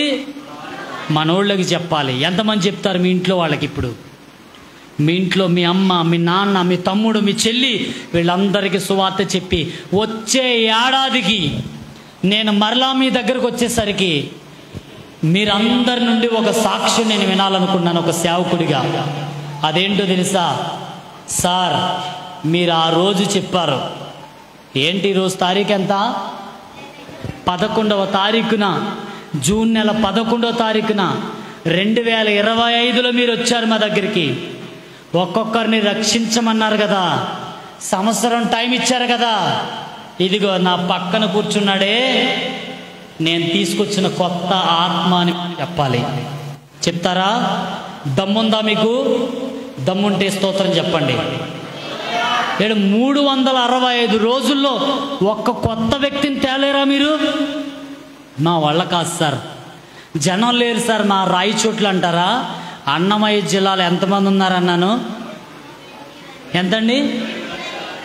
22 లక్షలు దగ్గరగా ఉన్నారండి. ఇప్పుడు మీరు రక్షించడానికి 22 లక్షల మంది ఉన్నారు. తేలేరా?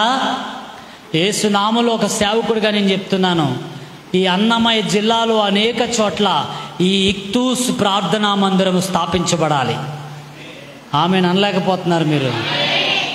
అనేక ఆత్మలను రక్షించే సంఘంగా ఈ సంఘం ఉండాలని మనస్ఫూర్తిగా నేను కోరుకుంటూ ఉన్నాను. అలా ఉండాలంటే మనందరం ఎక్కడ అవకాశం దొరికితే అక్కడ సువార్త చెప్పాలి. ఏం చెప్పాలి? సువార్త చెప్పాలి. డిఎల్ మూడి అనే ఒక సేవకుడు ఉన్నాడండి. ఆయన ఒక చెప్పుల షాపులో పనిచేసుకుంటూ ఉండేవాడంట. చెప్పులు కొనుక్కోవడానికి వచ్చిన వాళ్ళందరికీ కూడా చెప్పులు కొనుక్కున్న తర్వాత వాళ్ళు కొనుక్కుని వెళ్ళిపోతుంటే వాళ్ళ వెనకాలే పరిగెట్టుకుంటూ వెళ్ళిపోయేవాడంట. వీళ్ళు అనుకునే వాళ్ళంట వాడికి ఏమైనా టిప్పు కావాలేమో. ఓ టిప్పా, ఇదిగో అన్నారట. నీ టిప్పు తీసి నీ జోబులో పెట్టుకునేవాడంట. అదేంటి మరి దేనికి వచ్చావు అని అంటే, నీకు ఒక శుభవార్త చెప్పాలని వచ్చాను అన్నాడంట. ఏంటా శుభవార్త? యేసు నీ పాపముల కొరకు మరణించాడు, నీ కొరకు ప్రాణం పెట్టాడు, ఆయనను నమ్ముకుంటే నీకు మోక్షం ఉంది, ఆయన్ని నమ్ముకో అని అలా చెప్పి బాగా వెళ్ళిపోయేవాడంట. మళ్ళా చెప్పులు అమ్ముకునేవాడంట. ఇలా రోజు వచ్చిన వాళ్ళందరికీ సువార్త చెప్తూ ఉంటే ఒకరోజు మైక్ తీసేయండి అయ్యారు. ఒకరోజు ఏమండి, ఒకరోజు ఏమైందంటే ఆ చెప్పులు కొనుక్కోవడానికి ఎవడో రావడం మానేశాడంట. చెప్పుల బిజినెస్ రోజుకి తగ్గిపోతుందంట. అప్పుడు ఒక పెద్ద ఆయన ఆ చెప్పులు ఓనర్ని అడిగాడంట, ఏ వ్యాపారం ఎలాగుంది అన్నాడంట. ఏమన్నాడు? వ్యాపారం ఎలా ఉందంటే, అప్పుడు ఆయన అన్నాడంట, ఓనర్ గారు ఏం బాగోలేదయ్యా, ఈ మధ్య చాలామంది నా షాపుకి వచ్చి చెప్పులు కొనుక్కోవడం మానేస్తున్నారు, ఏమవుతుందో ఏంటో మాకు అర్థం కావడం లే, నా చెప్పుల వ్యాపారం బాగోలేదు అన్నాడంట. అప్పుడు ఆ పెద్ద మనిషి చెప్పాడంట, ఏం లేదు, నీ వ్యాపారం పాడైపోవడానికి కారణం ఏంటో నాకు తెలుసు అన్నాడంట. ఏంటి అని అడిగితే, అదే నీ మేనల్లుడే ఆ మూడి డిఎల్ మూడిగాడు ఉన్నాడే, వాడు వచ్చిన వాళ్ళందరికీ చెప్పులు కొనుక్కో అన్నాయి సువార్త చెప్తున్నాడంట. మా ఐదారు సువార్త మాకెందుకురా బాబా, మా బుర్ర తినేస్తాడు అక్కడికి వెళ్తే అని నీ షాప్కి రావడం మానేశారంట.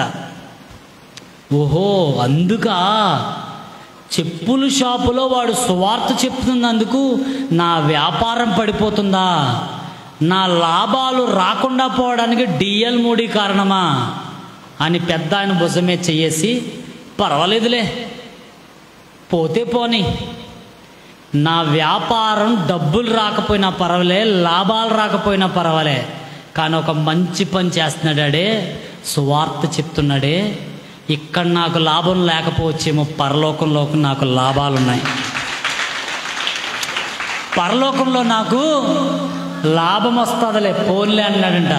ముసలాయన ఎలా చూసి, ఈడెవడరీడా, ఆడే తేడాగాడు అనుకుంటే ఈడు మహా పెద్ద తేడాగాడు అనుకున్నాడంట. నా ఫలం పరలోకంలో అధికమవుతుంది, వాడిని అలాగే చేయనివ్వండి అని ఆ పెద్ద ఆయనకి జవాబు చెప్పి పంపేశాడంట.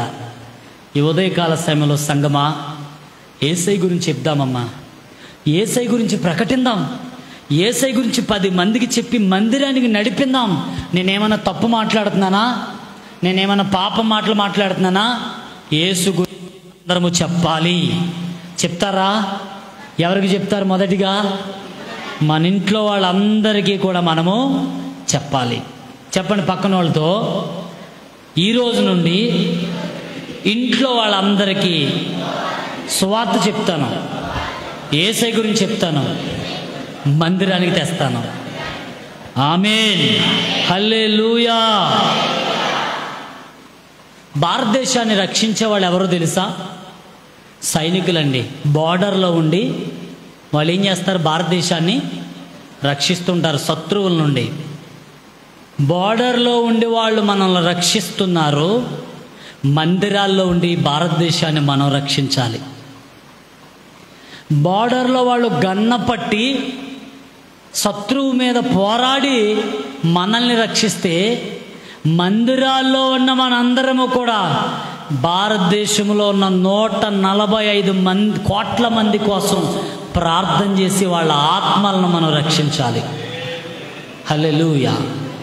అందుకే ఉదయకాల సమయంలో మన ఇంటి వాళ్ళని రక్షించుకుందాం. మొదటిగా మన ఇంటి వాళ్ళ దగ్గరికి వెళదాం. వాడు అన్నాడు, నీ దగ్గరే ఉంటాను ప్రభు అన్నాడు. కుదరదా, నేను నీకు చేసిన పనికి నువ్వేం చేయాలి? నీ ఇంటి వాళ్ళకి వెళ్ళి సాక్ష్యం చెప్పి వాళ్ళని రక్షించుకున్నాడు. యేసు నామములో ఇక్తూసు ప్రార్థనా సంఘములో ఉన్న విశ్వాసులారా, మీ ఇంటి వారిని రక్షించుకోండి, మీ ఇంటి వారిని రక్షించండి. రెండవది ప్రియులారా, లోకా శుభవార్త. మనం ఎక్కడికి వెళ్ళి సువార్త చెప్పాలి? లోకా శుభవార్త 14వ అధ్యాయం 21, 22 వచనాలు. మనం ఎక్కడికి వెళ్ళి సువార్త చెప్పాలో చూడండి. తిరిగి వచ్చి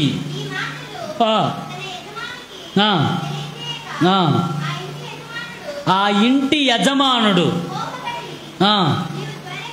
నువ్వు త్వరగా పట్టణపు ఎక్కడికి వెళ్ళాలి? వీధుల్లోకి. ఎక్కడికి వెళ్ళాలి? సందుల్లోకి. బేదలను, అంగహీనులను. హల్లెలూయా. మొదటిగా మనం ఎక్కడికి వెళ్ళాలంట? సువార్త చెప్పడానికి ఇంటోళ్ళ దగ్గరికి వెళ్ళాలి. రెండవది మనం ఎక్కడికి వెళ్ళాలంటే వీధుల్లోకి వెళ్ళాలి, తర్వాత సందుల్లోకి వెళ్ళాలి, గొంతుల్లోకి వెళ్ళాలి. యేసుక్రీస్తు వారు బతికున్న కాలంలో సువార్త ఎక్కడెక్కువ చెప్పేవాడు చెప్పండి? సముద్ర తీర ప్రాంతాల్లో చెప్పేవాడు, పొలాల్లో చెప్పేవాడు, సమాధుల్లో చెప్పేవాడు. అపోస్తలులు అయితే ఎక్కడికి వెళ్ళి చెప్పేవారు తెలుసా? మార్కెట్లోకి వెళ్ళి చెప్పేవారంట. ఎక్కడికి వెళ్ళి చెప్పేవారు? మార్కెట్లోకి. ఈరోజు సువార్త చెప్పడానికి మొదటిగా మనం మన ఇంటి వాళ్ళ దగ్గరికి వెళ్ళాలి. రెండవదిగా మనం ఎక్కడికి వెళ్ళాలి? సందుల్లోకి వెళ్ళాలి, వీధుల్లోకి వెళ్ళాలి, మార్కెట్లోకి వెళ్ళాలి, రైల్వే స్టేషన్ల దగ్గరికి వెళ్ళాలి, ఇంకా బస్ స్టాండ్ల దగ్గరికి వెళ్ళాలి, బ్రాందీ షాపుల దగ్గరికి వెళ్ళాలి, సినిమా థియేటర్ల దగ్గరికి వెళ్ళాలి. బైబిల్ ఆపరేషన్ మొబలైజేషన్ అనే ఒక సంస్థ ఉందండి. OM అంటారు. చెప్పండి, ఏమంటారు దాన్ని? దాని ఫౌండర్ పేరు జార్జ్ వరవర్ అంటారు ఆయన పేరు. చెప్పండి, ఆయన పేరు ఏం పేరు? ఆయన గొప్ప కోటీశ్వరుడు అండి, గొప్ప ప్రసంగికుడు, ప్రపంచమంతటా కూడా గొప్ప పరిచయం చేశాడు. OM అనే సంస్థను ప్రారంభించాడు. ఆయన గొప్ప ధనవంతుడు అయ్యుండి కూడా ఖాళీ దొరికితే ఆయన ఏం చేసేవాడు తెలుసా? ఇంట్లో ఉన్న కరపత్రికలు తీసుకుని వీధుల్లోకి వెళ్ళి రైల్వే స్టేషన్లో, బస్ స్టాండ్లో, వీధుల్లో, సందుల్లో, గొంతుల్లో, బ్రాందీ షాపుల పక్కన నిలబడి కరపత్రికలు పంచేవాడటండి. ఏం చేసేవాడు? కరపత్రికలు పంచేవాడు. సంగమా, మీతోనే దేవుడు మాట్లాడుతూ ఉన్నాడు. హలో, నీతోనే అని చెప్పండి పక్కన వాళ్ళతో. ఎవరితో మాట్లాడుతున్నాడు? మీతోనే. యేసయ్య సువార్త ఎక్కడ చెప్పమంటున్నాడు? మొదటిగా ఇంట్లో వాళ్ళకి చెప్పాలి, రెండవదిగా వీధుల్లోకి వెళ్ళాలి. అవును, వీధుల్లోకి వెళ్ళి కరపత్రికలు పంచి, కొత్త నిబంధన బైబిళ్ళు పంచి, మెగాఫోన్ పట్టుకుని అనేక మందికి సువార్త ప్రకటించాలి. ఎప్పుడైనా మీలో ఎవరైనా వీధుల్లోకి వెళ్ళి సువార్త ప్రకటించిన వాళ్ళు ఉన్నారా? చెయ్యొద్దండి. కరపత్రికలు పంచిన వాళ్ళు ఉన్నారా? గాస్పెల్ ట్రాక్స్ పంచిన వాళ్ళు ఉన్నారా? థ్యాంక్ యూ వెరీ మచ్ అండి. సువార్త పత్రికలు పంచిన వాళ్ళు ఉన్నారా? కొత్త నిబంధన బైబిల్ పంచిన వాళ్ళు ఉన్నారా? మీరు ప్రేమతో ఇక్తూసు ప్రార్థనా మందిరములో ఉన్న దైవజనుడు బాబు గారికి చెప్తున్నాను, ఇక్తూ సంఘ విశ్వాసులకి చెప్తున్నాను, కనీసం 2 నెలలకు ఒక్కసారైనా మీరందరూ కరపత్రికలు పట్టుకుని ఈ గ్రామంలో ఉన్న వీధుల్లోకి, సందుల్లోకి, బస్ స్టాండ్లోకి ఒక మెగాఫోన్ పట్టుకుని వెళ్ళి యేసుక్రీస్తుని గురించి ప్రకటించండి. Please please please.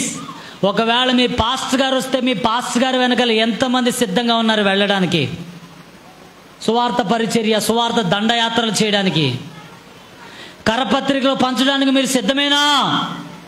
దేవుడు మిమ్మల్ని దీవించునుగాక. ఎక్కడ పంచాలంట? వీధుల్లో, సందుల్లో, గొంతుల్లో, మార్కెట్లో, బస్ స్టాండ్లో. రైల్వే స్టేషన్లు ఉన్నాయా మీకు? రైల్వే స్టేషన్కి వెళ్ళాలంటే ఎంత దూరం వెళ్ళాలి? కడపలో ఉందండి రైల్వే స్టేషను. అరే ఉంటే మేము అక్కడికే దిగుదాం కదా సార్. ఉందా? మాకు తెలియదండి. అయితే రిజర్వేషన్ తెలియక మేము తిరుపతికి చేయించుకుంటాము రిజర్వేషను. డైరెక్ట్ అబ్బబ్బబ్బా మాకు తెలియదు సార్. అయ్యో మాకు తెలియలేదు సార్. తెలుసున్న ఈ పెద్ద మనిషి అన్నా చెప్పున్న బాగున్నా, వెనకాల ఉన్నాయన ఆయన చెప్పలేదు, చెప్పినోడు లేడు. మేము తెయ్యి బొబ్బరి గుగ్గిలు అంటూ బస్సులో వచ్చేసాం.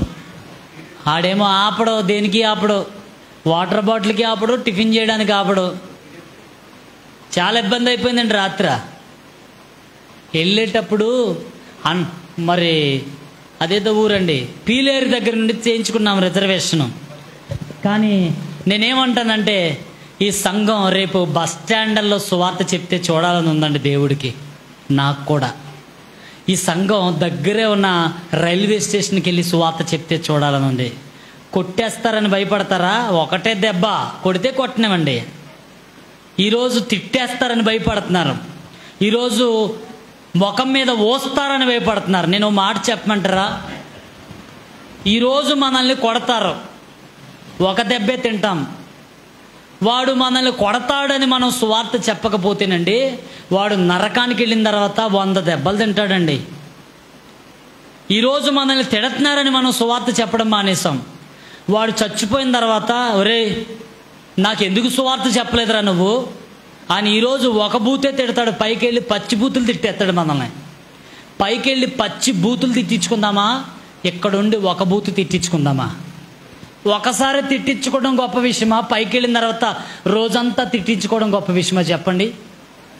యేసయ్య గురించి చెప్పడానికి వాడు ఒక దెబ్బ కొట్టినా, ఒక తిట్టు తిట్టినా భరింతే వాడు నరకానికి వెళ్లకుండా ఉంటాడు. వాడు తిడుతున్నాడు కదా అని మనం చెయ్యకుండా ఉంటే నరకానికి వెళ్ళిపోయి మనల్ని రోజు తిడతాడు. రోజు తిట్టించుకుందామా? ఒకరోజే తిట్టించుకుందామా? తిట్టించుకుందాం. ఒకరోజే కొట్టించుకుందాం. మహా అయితే ఒక దెబ్బ కొడతాడు, మహా అయితే 2-3 తిడతాడు. కానీ వాడు ఆత్మ రక్షింపబడితే నీ వల్లనే నేను రక్షించబడ్డాను రా. ఆ రోజు కరపత్రిక ఇచ్చావు, ఆ రోజు నువ్వు కరపత్రిక ఇవ్వబట్టి నేను బాగుపడ్డాను. కొత్త నిబంధన బైబిల్ ఇచ్చావు నువ్వు నాకు, అందుకే నేను బాగుపడ్డాను. థ్యాంక్ యూ రా అని నేను కౌగులించుకుంటా, నేను చెయ్యి పట్టుకుంటుందామే. ఆ రోజు రావాలంటే వీధుల్లోకి వెళ్ళండి, సందుల్లోకి వెళ్ళండి, రైల్వే స్టేషన్కి వెళ్ళండి, మార్కెట్లోకి వెళ్ళండి, యేసుక్రీస్తుని గురించి ప్రకటించండి. హల్లెలూయా. 2 విషయాలు చెప్పాను. సువార్త ఎక్కడ చెప్పాలి? ఇంటోళ్ళకి చెప్పాలి. రెండవది వీధుల్లో, సందుల్లో, గొంతుల్లో, మార్కెట్లో, రైల్వే స్టేషన్లో మనం చెప్పాలి. సినిమా థియేటర్ దగ్గర చెప్తారా? ఒక ఆయనకంట దొంగోళ్ళు ఉండే ప్లేస్కి వెళ్ళి సువార్త చెప్పాలనుకున్నాడంట. 1973 సంవత్సరంలో చీరాల, ఒంగోలు అనే ప్రాంతంలో 18 కిలోమీటర్ల దూరం అండి. ఆ రెండింటికి మధ్య 18 నుంచి 20 కిలోమీటర్ల మధ్య ఉంటుంది అంతే. సాయంకాలం 4 అయితే ఎవడు కూడా దారికి వెళ్ళడంటండి. ఎందుకో తెలుసా? అక్కడ ఒక సెటిల్మెంట్ జాతి వాళ్ళు ఉంటారు. ఆ సెటిల్మెంట్ జాతికి ఉండే పని ఏంటో తెలుసా? 4 దాటాకి ఎవడైనా సైకిల్ మీద వచ్చినా, బస్సు మీద వచ్చినా, కారు మీద వచ్చినా అక్కడ ఉన్న వాళ్ళందరూ, పిల్లలు పెద్దోళ్ళు అందరూ కూడా వాళ్ళ మీద పడిపోయి వాళ్ళను కొట్టి చంపి వాళ్ళ జోబీలో ఉన్న డబ్బంతా దొంగతనం చేస్తూ ఉంటారంట. ఇలా ఉంటుండగా 1973 సంవత్సరంలో ఒక తెల్ల దొరగారు ఆ దొంగోళ్ళ మధ్యలోకి వెళ్ళాడంట. ఆ దొంగోళ్ళ కాలనీలోకి వెళ్ళి యేసుక్రీస్తుని గురించి చెప్పాడంట. ఆయన్ని కొట్టారంట, తిట్టారంట, అవమానించారంట, అన్నీ చేశారంట. ఆ టైంలో 10 సంవత్సరాలు అన్నీ భరించి యేసుక్రీస్తుని గురించి చెప్తే 10 సంవత్సరాల తర్వాత వెళ్ళిపోయాడంట. తర్వాత ఏం జరిగిందో తెలుసా? ఆ దొంగల ఊర్లో 70% మంది యేసుక్రీస్తు భక్తులైపోయారంటండి. ఎంతమంది? ప్రతి 100 మందికి 70 మంది యేసు నమ్మడం మొదలు పెట్టారంట. దొంగతనాలు మానేశారంటండి. దొంగతనాలు మానేస్తే అప్పటి ప్రభుత్వం వాళ్ళు ఆ ఊళ్ళో ఎందుకు దొంగతనాలు మానేశారు? ఆ ఊళ్ళో ఉన్న వాళ్ళందరికీ ఏం జరిగిందంటే, ఓ సేవకుడు వచ్చాడు, యేసుక్రీస్తు గురించి వాళ్ళ గ్రామంలో చెప్పాడు, వాళ్ళ ఊళ్ళో ఉన్న వాళ్ళందరికీ చెప్పాడు. వాళ్ళందరూ మారిపోయారంట. ఏమైపోయారు? వాళ్ళందరూ మారిపోయారు. ఇప్పుడు వాళ్ళందరూ యేసు నమ్ముతున్నారు అనగానే ప్రభుత్వం ఒక నివేదిక అడిగిందంట లోకల్గా ఉన్న ఎంఆర్ఓని. ఎంఆర్ఓ గారు, ఈ ఊరినే మార్చేశాడంటే ఎవడో, ఆ వ్యక్తి గురించి ఎంక్వైరీ చేయండి అంటే ప్రభుత్వం వారు ఎంక్వైరీ చేశారంట. 10 సంవత్సరాలు ఒక వ్యక్తి ఈ దొంగల మధ్యలోకి వచ్చి పరిచర్య చేశాడండి. యేసుక్రీస్తు గురించి చెప్తే దొంగలందరూ మారిపోయారు. ఎవరి పేరేంటి? ఏంటా పేరు అని అంటే స్టోవట్ అని చెప్పారంట. ఎవరండి ఆయన పేరు? స్టోవట్ అనే దొరగారు వచ్చి సువార్త సేవ చేయడం వల్ల ఆ ఊరంతా దొంగలు మారిపోయారంటండి. ఈరోజు ఆ ఊరిని స్టోవట్ పురం అని పిలుస్తున్నారు. ఎప్పుడైనా విన్నారా స్టోవట్ పురమం? పాస్టర్ సుధాకర్ గారు, గజ దొంగ సుధాకర్ గారు చచ్చిపోయాడు ఆయన. కానీ ఆ దొంగలలో నుండి అనేక మంది సేవకులు ఈరోజు లేపబడ్డారు. బెంగళూరు మీకు ఎంత దూరం ఉంటుంది చెప్పండి? బెంగళూరు 4 hours, 150 కిలోమీటర్లు వేసుకోండి. అక్కడ బోయింగ్ విమానయ సంస్థ ఒకటి స్టార్ట్ చేస్తారు. బోయింగ్ విమానాలు ప్రపంచంలోనే పెద్ద విమానాలు తయారవుతాయంట అక్కడ. ఆ విమానాల తయారీ కంపెనీ మేనేజింగ్ డైరెక్టర్ ఎక్కడి నుంచి వచ్చారని ఒక రోజు ఒక పత్రికా విలేకరి, ఎంత పెద్ద విమానాలు తయారు చేస్తున్నారే, మీ ప్రాపర్ ఎక్కడా, మీ ఊరెక్కడా అంటే వాడు అన్నాడంట, ఒకప్పుడు నేను గజ దొంగని, యేసయ్య నా బతుకును మార్చేశాడు. మా ఊరికి కొంతమంది వచ్చి మా వీధిలో సువార్త చెబితే నేను మారిపోయాను. ఈరోజు నేను ఇలా ఉన్నానంటే సువార్తే కారణం అన్నాడంటండి. హల్లెలూయా, దేవునికి మహిమ కలుగును గాక. ఒక దొంగతనాలు చేసుకునేవాడు కాస్త విమానాలు తయారు చేసే స్థాయికి వెళ్ళిపోయాడంటే సువార్త ఎంతమందినైనా ఏం చేయగలుగుద్ది? మార్చేయగలుగుతుందండి. అందుకే మనం వీధుల్లోకి వెళ్ళాలి, పల్లెల్లోకి వెళ్ళాలి, మార్కెట్లోకి వెళ్ళాలి, టకాటకా చెప్పండి, ఎయిర్పోర్ట్లోకి వెళ్ళాలి, సినిమా థియేటర్లోకి వెళ్ళాలి, బస్ స్టాండ్స్కి వెళ్ళాలి. వెళతానన్న వాళ్ళు ఒకసారి స్తోత్రం చెప్పండి. అయ్యగారు ప్రేమతో నేను అడుగుతున్నాను, సంఘం అంతటిని 2 నెలలకు ఒకసారైనా కరపత్రికలు, కొత్త నిబంధనలు పట్టుకుని ఈ చుట్టుపక్కల అన్ని ఇళ్ళకి వాళ్ళు ఏమనుకున్నా పర్వాలే, సార్ మా చర్చ్ ఇక్కడేనండి, మీరు రండి అని మీరు పిలిస్తే, మీరు రావడం వల్ల పాస్టర్ గారికి ఉపయోగం కాదు, వచ్చినోడికి ఉపయోగం. మీ ద్వారా ఒక ఆత్మ రక్షింపబడితే మిమ్మల్ని బట్టి పరలోకంలో ఆనందపడతాడండి దేవుడు. హల్లెలూయా. 3 విషయాలు చెప్పేస్తున్నా, 2 చెప్పానా? మొట్టమొదటిది ఎక్కడికి వెళ్ళాలి చెప్పండి? రెండోది ఎక్కడికి వెళ్ళాలి? వేదుల్లోకి, సందుల్లోకి. చెప్పాలి టకటక. వెళ్తారా వెళ్ళరా? మూడవది చెప్పేస్తాను. 2 చెప్పేస్తాను కదా, ఇంకో 2 చెప్పి ముగించేస్తాను. ముగించేయండి అనేవాళ్ళు ఒకసారి స్తోత్రం చెప్పండి. హల్లెలూయా. నాకు తెలుసండి, నాతో పాటు మీరు కూడా నిద్రపోతున్నారనే విషయం నాకు అర్థమైపోయింది. అందరము దొంగలమే, పైకి మాత్రం సీరియస్గా వింటున్నట్టుగా. నా వెనకాలోడే నిద్రపోతున్నాడు, ఇంక మీరెందుకు నిద్రపోవడానికి నేనెందుకు నమ్ముతాను? అస్సలు నమ్మను నేను. ఆయనతో పాటు నేను కలిసి వచ్చాను, నాకు రాదా నిద్ర? నేను మనిషిని కాదా? ఆయన ఒకడే మనిషి అన్నట్టుగా పడుకుంటున్నాడు. నువ్వు పడుకుని నేను పడుకుంటే ఇక్కడ అందరూ పడుకుంటారు. అప్పుడు అంచేత మన అందరం మెలుగుగా ఉందాం. హల్లెలూయా. స్తోత్రము హల్లెలూయా, స్తోత్రము హల్లెలూయా, యేసయ్యా యేసయ్యా హల్లెలూయా. ఇంకొకసారి స్తోత్రం హల్లెలూయా, స్తోత్రం హల్లెలూయా, యేసయ్యా యేసయ్యా హల్లెలూయా. సంగమా, మూడవది నేను చెప్తున్నాను చూడండి ఒక్కసారి. మార్కు శుభవార్త, క్షమించండి, మత్తయి శుభవార్త 21వ అధ్యాయం 1-2 వచనాలు. యెరూషలేమునకు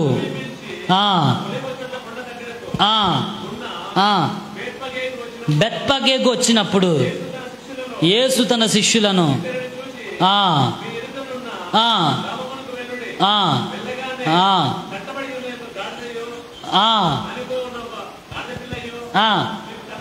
హల్లెలూయా వాటిని విప్పి నా యొద్దకు తోడుకుండ్రండి.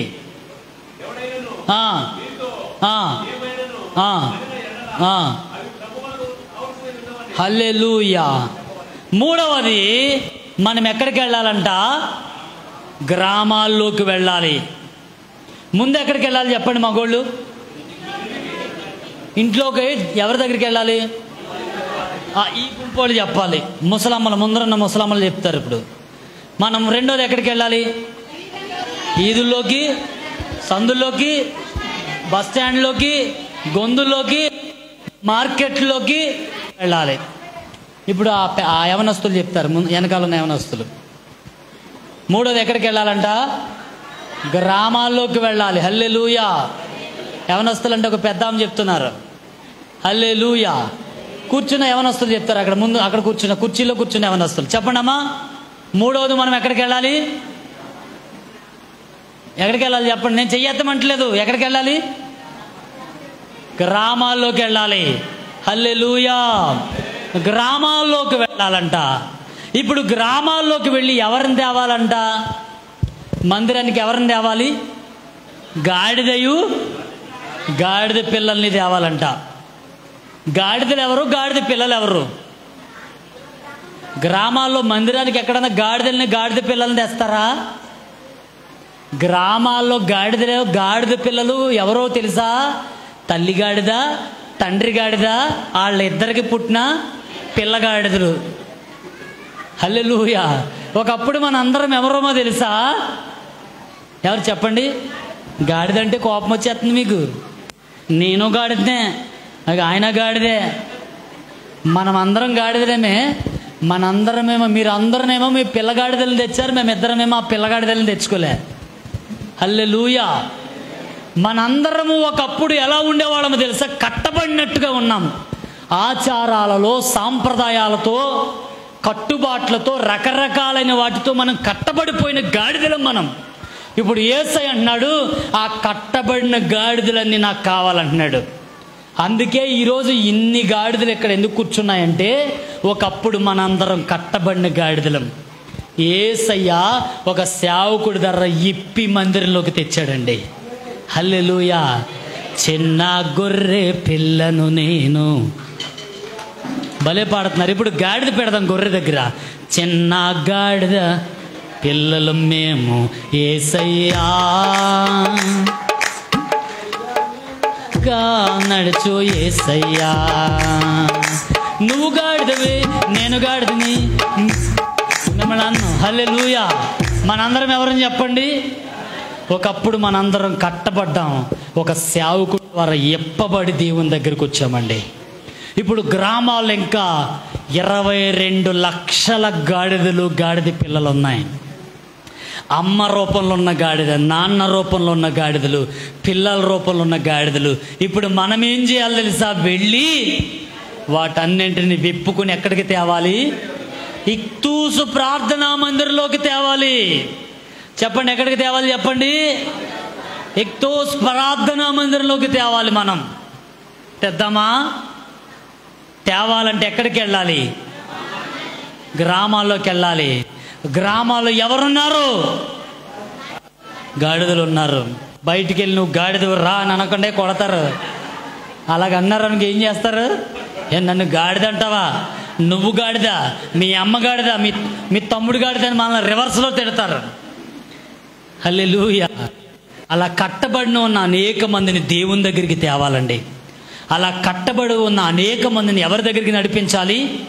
ప్రభువు దగ్గరికి నడిపించాలి. ఎందుకంటే ప్రభువుకి వాళ్ళు కావాలి. హల్లెలూయా. 3 విషయాలు చెప్పాను. సువార్త ఎక్కడ చెప్పాలి అసలు మర్చిపోకూడదు మీరు. మొదటిగా, రెండవదిగా, ఇంకా ఆపకూడదు, చెప్పారు టకటకమని. మూడవదిగా గ్రామాల్లోకి వెళ్ళి చెప్పాలి. హల్లెలూయా. చిట్ట చివరిగా మార్కు శుభవార్త 16వ అధ్యాయం 15వ వచనములో చిట్ట చివరికి ఎక్కడికి వెళ్ళాలి? మరియు మీరు ఎక్కడికి వెళ్ళాలంట? 4వది ఎక్కడికి వెళ్ళాలి చెప్పండి? సర్వలోకానికి వెళ్ళాలి. బంధువుల దగ్గరికి, ఇంట్లో వాళ్ళ దగ్గరికి వెళ్ళాలి. పల్లెల్లో, తర్వాత వీధుల్లోకి, సందుల్లోకి, గొంతుల్లోకి, మార్కెట్లోకి వెళ్ళాలి. 3వదిగా వీధుల్లోకి, పల్లెల్లోకి వెళ్ళాలి, గ్రామాల్లోకి. 4వదిగా సర్వలోకానికి వెళ్ళాలి. ఎక్కడికి వెళ్ళాలి చెప్పండి? సర్వలోకానికి వెళ్ళి సువార్త చెప్పాలి.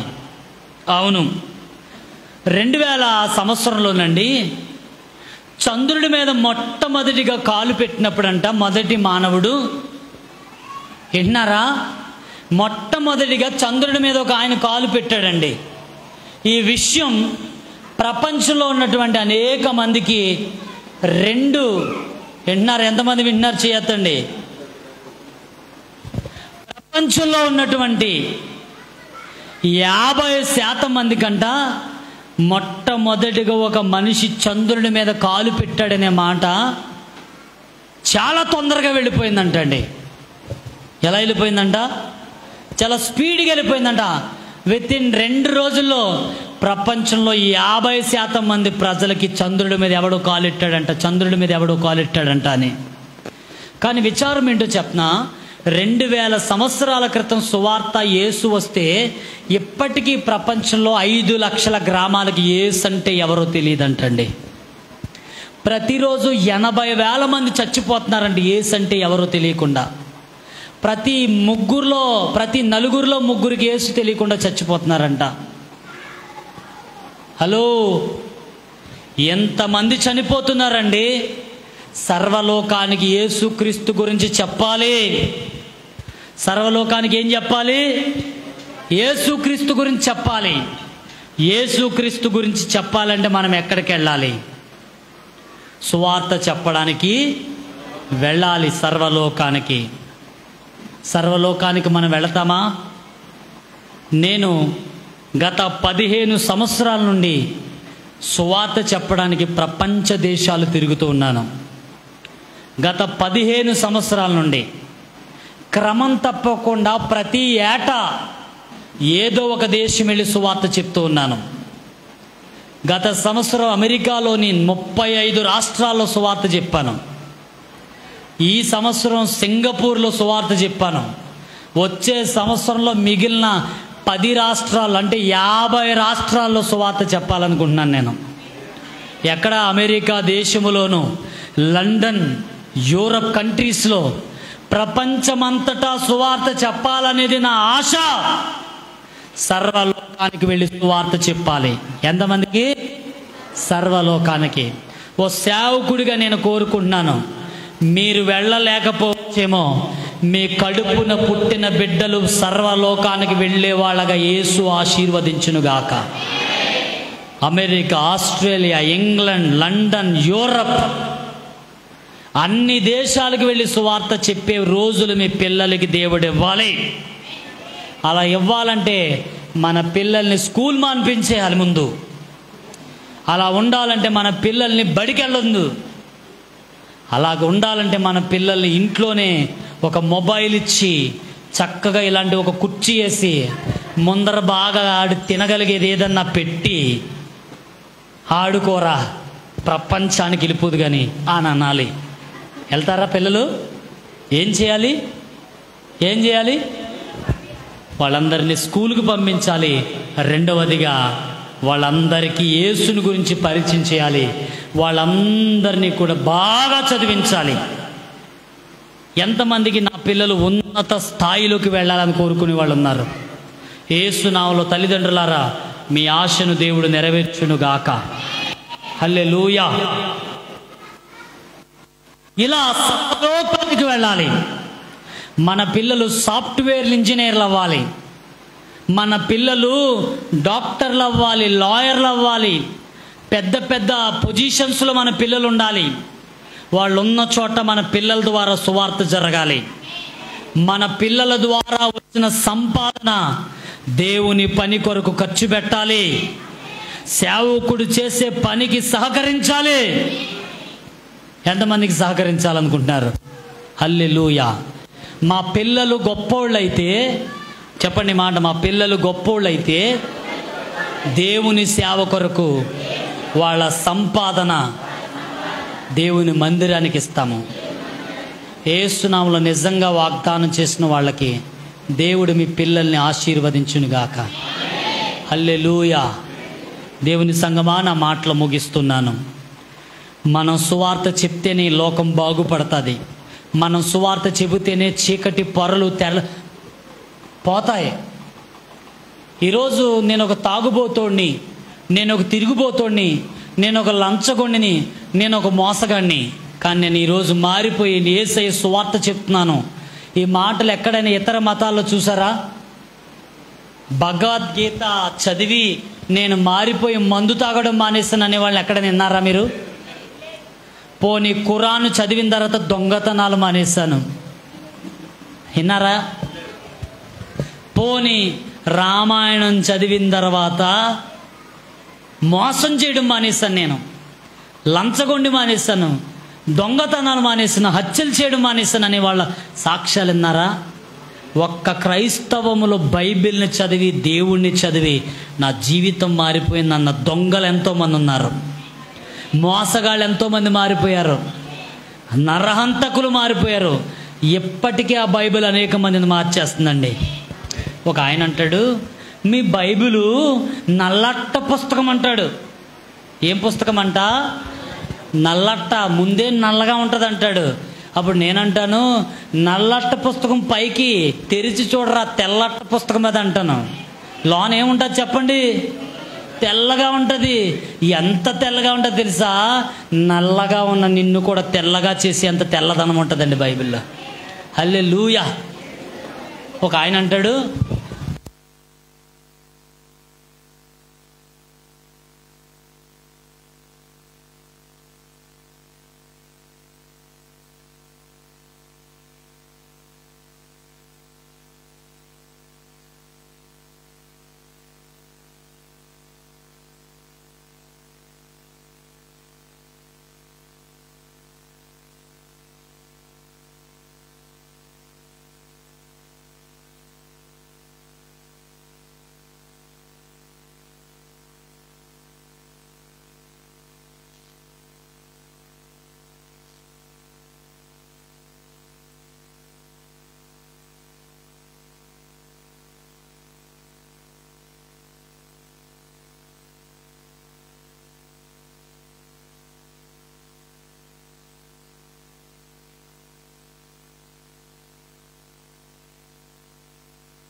హల్లెలూయా. నేను అర్జెంటుగా వెళ్ళిపోవాలి ఇప్పుడు.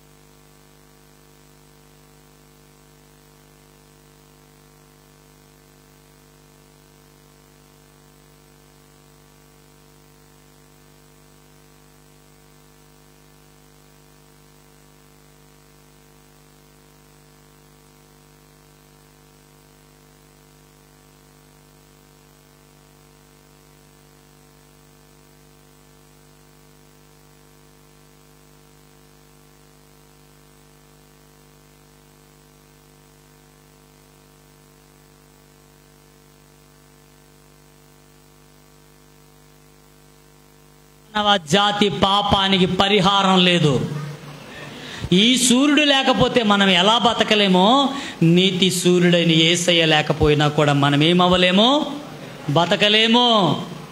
ఈరోజు దేవుణ్ణి నమ్మకుండా ఉండడానికి శతవిధాల ప్రయత్నిస్తున్నారు. దేవుణ్ణి నమ్మడానికి మనం కూడా అనేక మందికి శతవిధాలుగా ప్రయత్నం చేసి సువార్త తీసుకెళ్ళాలి. ఆమేన్ చెప్పండి అందరూ కూడా. సువార్త ఎక్కడికి తీసుకెళ్దాం? మొదటిగా, రెండవదిగా, తర్వాత నాలుగవదిగా, అంటే ప్రపంచం అంతటికి తీసుకెళ్ళాలి. ఈరోజు ప్రేమతో ఒక సేవకుడిగా నేను అడుగుతున్నాను, చాలా భారంతో అడుగుతున్నాను. 22 లక్షల మంది అన్నమయ్య జిల్లాలో ఇంకా ప్రభువుని ఎరగనోళ్ళు ఉన్నారు. అన్నమయ్య జిల్లాలో కేవలం 0.4% మంది ప్రజలు ఉన్నారు సువార్త నమ్మిన వాళ్ళు. ఇంకా నమ్మనోళ్ళు చాలామంది ఉన్నారండి. మన ఇళ్లల్లోనే ఉన్నారు, మన వీధుల్లోనే ఉన్నారు, మన గ్రామంలోనే, మన మార్కెట్లోనే, మన గ్రామాల్లో ఉన్నారు, ప్రపంచమంతటా ఉన్నారు. ఇక్తూస్ ప్రార్థనా మందిరం వాళ్ళు ఈరోజు నేను చెప్పిన ఈ మాట విని కనీసం మీరు సంవత్సరానికి ఒక్కొక్కరిని ప్రభు కోసం రక్షించండి. అలా మీరు చేయగలిగి ప్రభు దగ్గరికి మీరు తేగలిగితే మొట్టమొదటిగా నాకు ఆనందం కాదు, మీ పాస్టర్ గారికి కాదు, పరలోకంలో ఒక ఆత్మను బట్టి దేవుడు ఆనందిస్తాడు. ఆయన పక్కనే ఉన్న కోటానుకోట్ల దేవదూతలు చప్పట్లు కొడతారు. ఈ రాత్రి ఉదయకాల సమయంలో నా మాటలు ముగిస్తున్నాను. సంగమా, మీరంతా యేసు గురించి చెప్పాలి. ఇది యేసయ్య గుండె చప్పుడు. నాకు సాక్షులుగా ఉండమన్నాడు కదా. మీరు మాట వింటే ఒక మనిషి రక్షింపబడతాడు. మీరు మాట వినకపోతే అనేకులు నరకానికి వెళ్ళిపోతారు. మీరు వాక్యం చెప్తే ఒక మనిషి రక్షింపబడతాడు. మీరు వాక్యం చెప్పకపోతే ఒక మనిషి నరకానికి వెళ్ళిపోతాడు. ఈ ఉదయకాల సమయంలో వాక్యం చెప్తారా, సువార్త చెప్తారా, అనేకులకు ప్రకటిస్తారా? ఈ మందిరం అంతటిని ఆత్మలతో నింపేస్తే పరలోకంలో ఆత్మలన్నింటి చేత నింపబడతాయండి. చేతులు జోడించి అందరిని అడుగుతున్నాను, అందరినీ బతిమాలుతున్నాను. యవనస్తులైతే మీ ఫ్రెండ్స్ని ప్రభు దగ్గరికి తెండి. పని చేసుకునే వాళ్ళైతే మీతో పాటు పనిచేసే వాళ్ళని, పెద్దోళ్ళారా మీతో పాటు మీ ఇంటి పక్కనే ఉన్నవాళ్ళు, మీరు కబుర్లాడేవాళ్ళు, మీతో ఉన్న వాళ్ళందరికీ కూడా మీరే సువార్త చెప్పి మందిరానికి నడిపిస్తానని వాళ్ళు ఉన్న చోటనే లేచి నిలబడితే వాళ్ళ కొరకు నేను ఒక ప్రార్థన చేయాలని ఆశపడుతున్నాను. నిజంగా నేను సిద్ధంగా ఉన్నాను సార్. ఒక్క ఆత్మని ప్రభు దగ్గరికి నడిపిస్తాననే వాళ్ళు మాత్రమే నిలబడండి, మిగతా వాళ్ళు ఎవరు నిలబడద్దు. ఒక్కరినైనా రక్షిస్తాను, ఒక్కరికైనా ప్రభు గురించి చెప్తాను. నేను వచ్చే సంవత్సరానికి నా ద్వారా ఒక ఆత్మను రక్షిస్తాననేవాళ్ళు. హల్లెలూయా. దేవా మీకు స్తోత్రాలయ్యా, దేవా మీకు స్తోత్రాలయ్యా. నిలబడిన వాళ్ళని బట్టి మీకు స్తోత్రాలయ్యా. ఒక్కరినైనా రక్షిస్తానని నిలబడిన వీళ్ళందరినీ మీరు చూడండి. ఒకసారి 2 చేతులను దేవుని వైపు చాపి, 2 చేతులను దేవుని వైపు చాపి ఒక చిన్న ప్రార్థన. అందరూ వద్దు. ఓన్లీ ఒక ఆత్మనైనా ప్రభు దగ్గరికి నడిపిస్తాననేవాళ్ళు, ఒక ఆత్మనైనా ప్రభు దగ్గరికి నడిపిస్తాననేవాళ్ళు, ఒక ఆత్మనైనా యేసయ్య గురించి చెప్తాననేవాళ్ళు. బంధువుల దగ్గరికి వెళతాను, ఇంట్లో వాళ్ళ దగ్గరికి వెళతాను, సువార్త చెప్తాను. వీధుల్లోకి వెళ్తాను, సువార్త చెప్తాను. సందుల్లోకి వెళ్తాను, సువార్త చెప్తాను, సువార్త ప్రకటిస్తాను. నేను చెప్తాను అనేవాళ్ళు నోరు తెరిచి దేవా నన్ను వాడుకోండి అని చెప్పండి. దేవా నన్ను వాడుకోండి అని చెప్పండి. Hallelujah, thank you Lord. Hallelujah, hallelujah, hallelujah, hallelujah, hallelujah. Thank you Lord, thank you Lord, thank you Lord. Hallelujah. చెప్పండి చెప్పండి చెప్పండి అందరూ కూడా. హల్లెలూయా, థ్యాంక్ యూ స్తోత్రం స్తోత్రం. హల్లెలూయా, థ్యాంక్ యూ లార్డ్.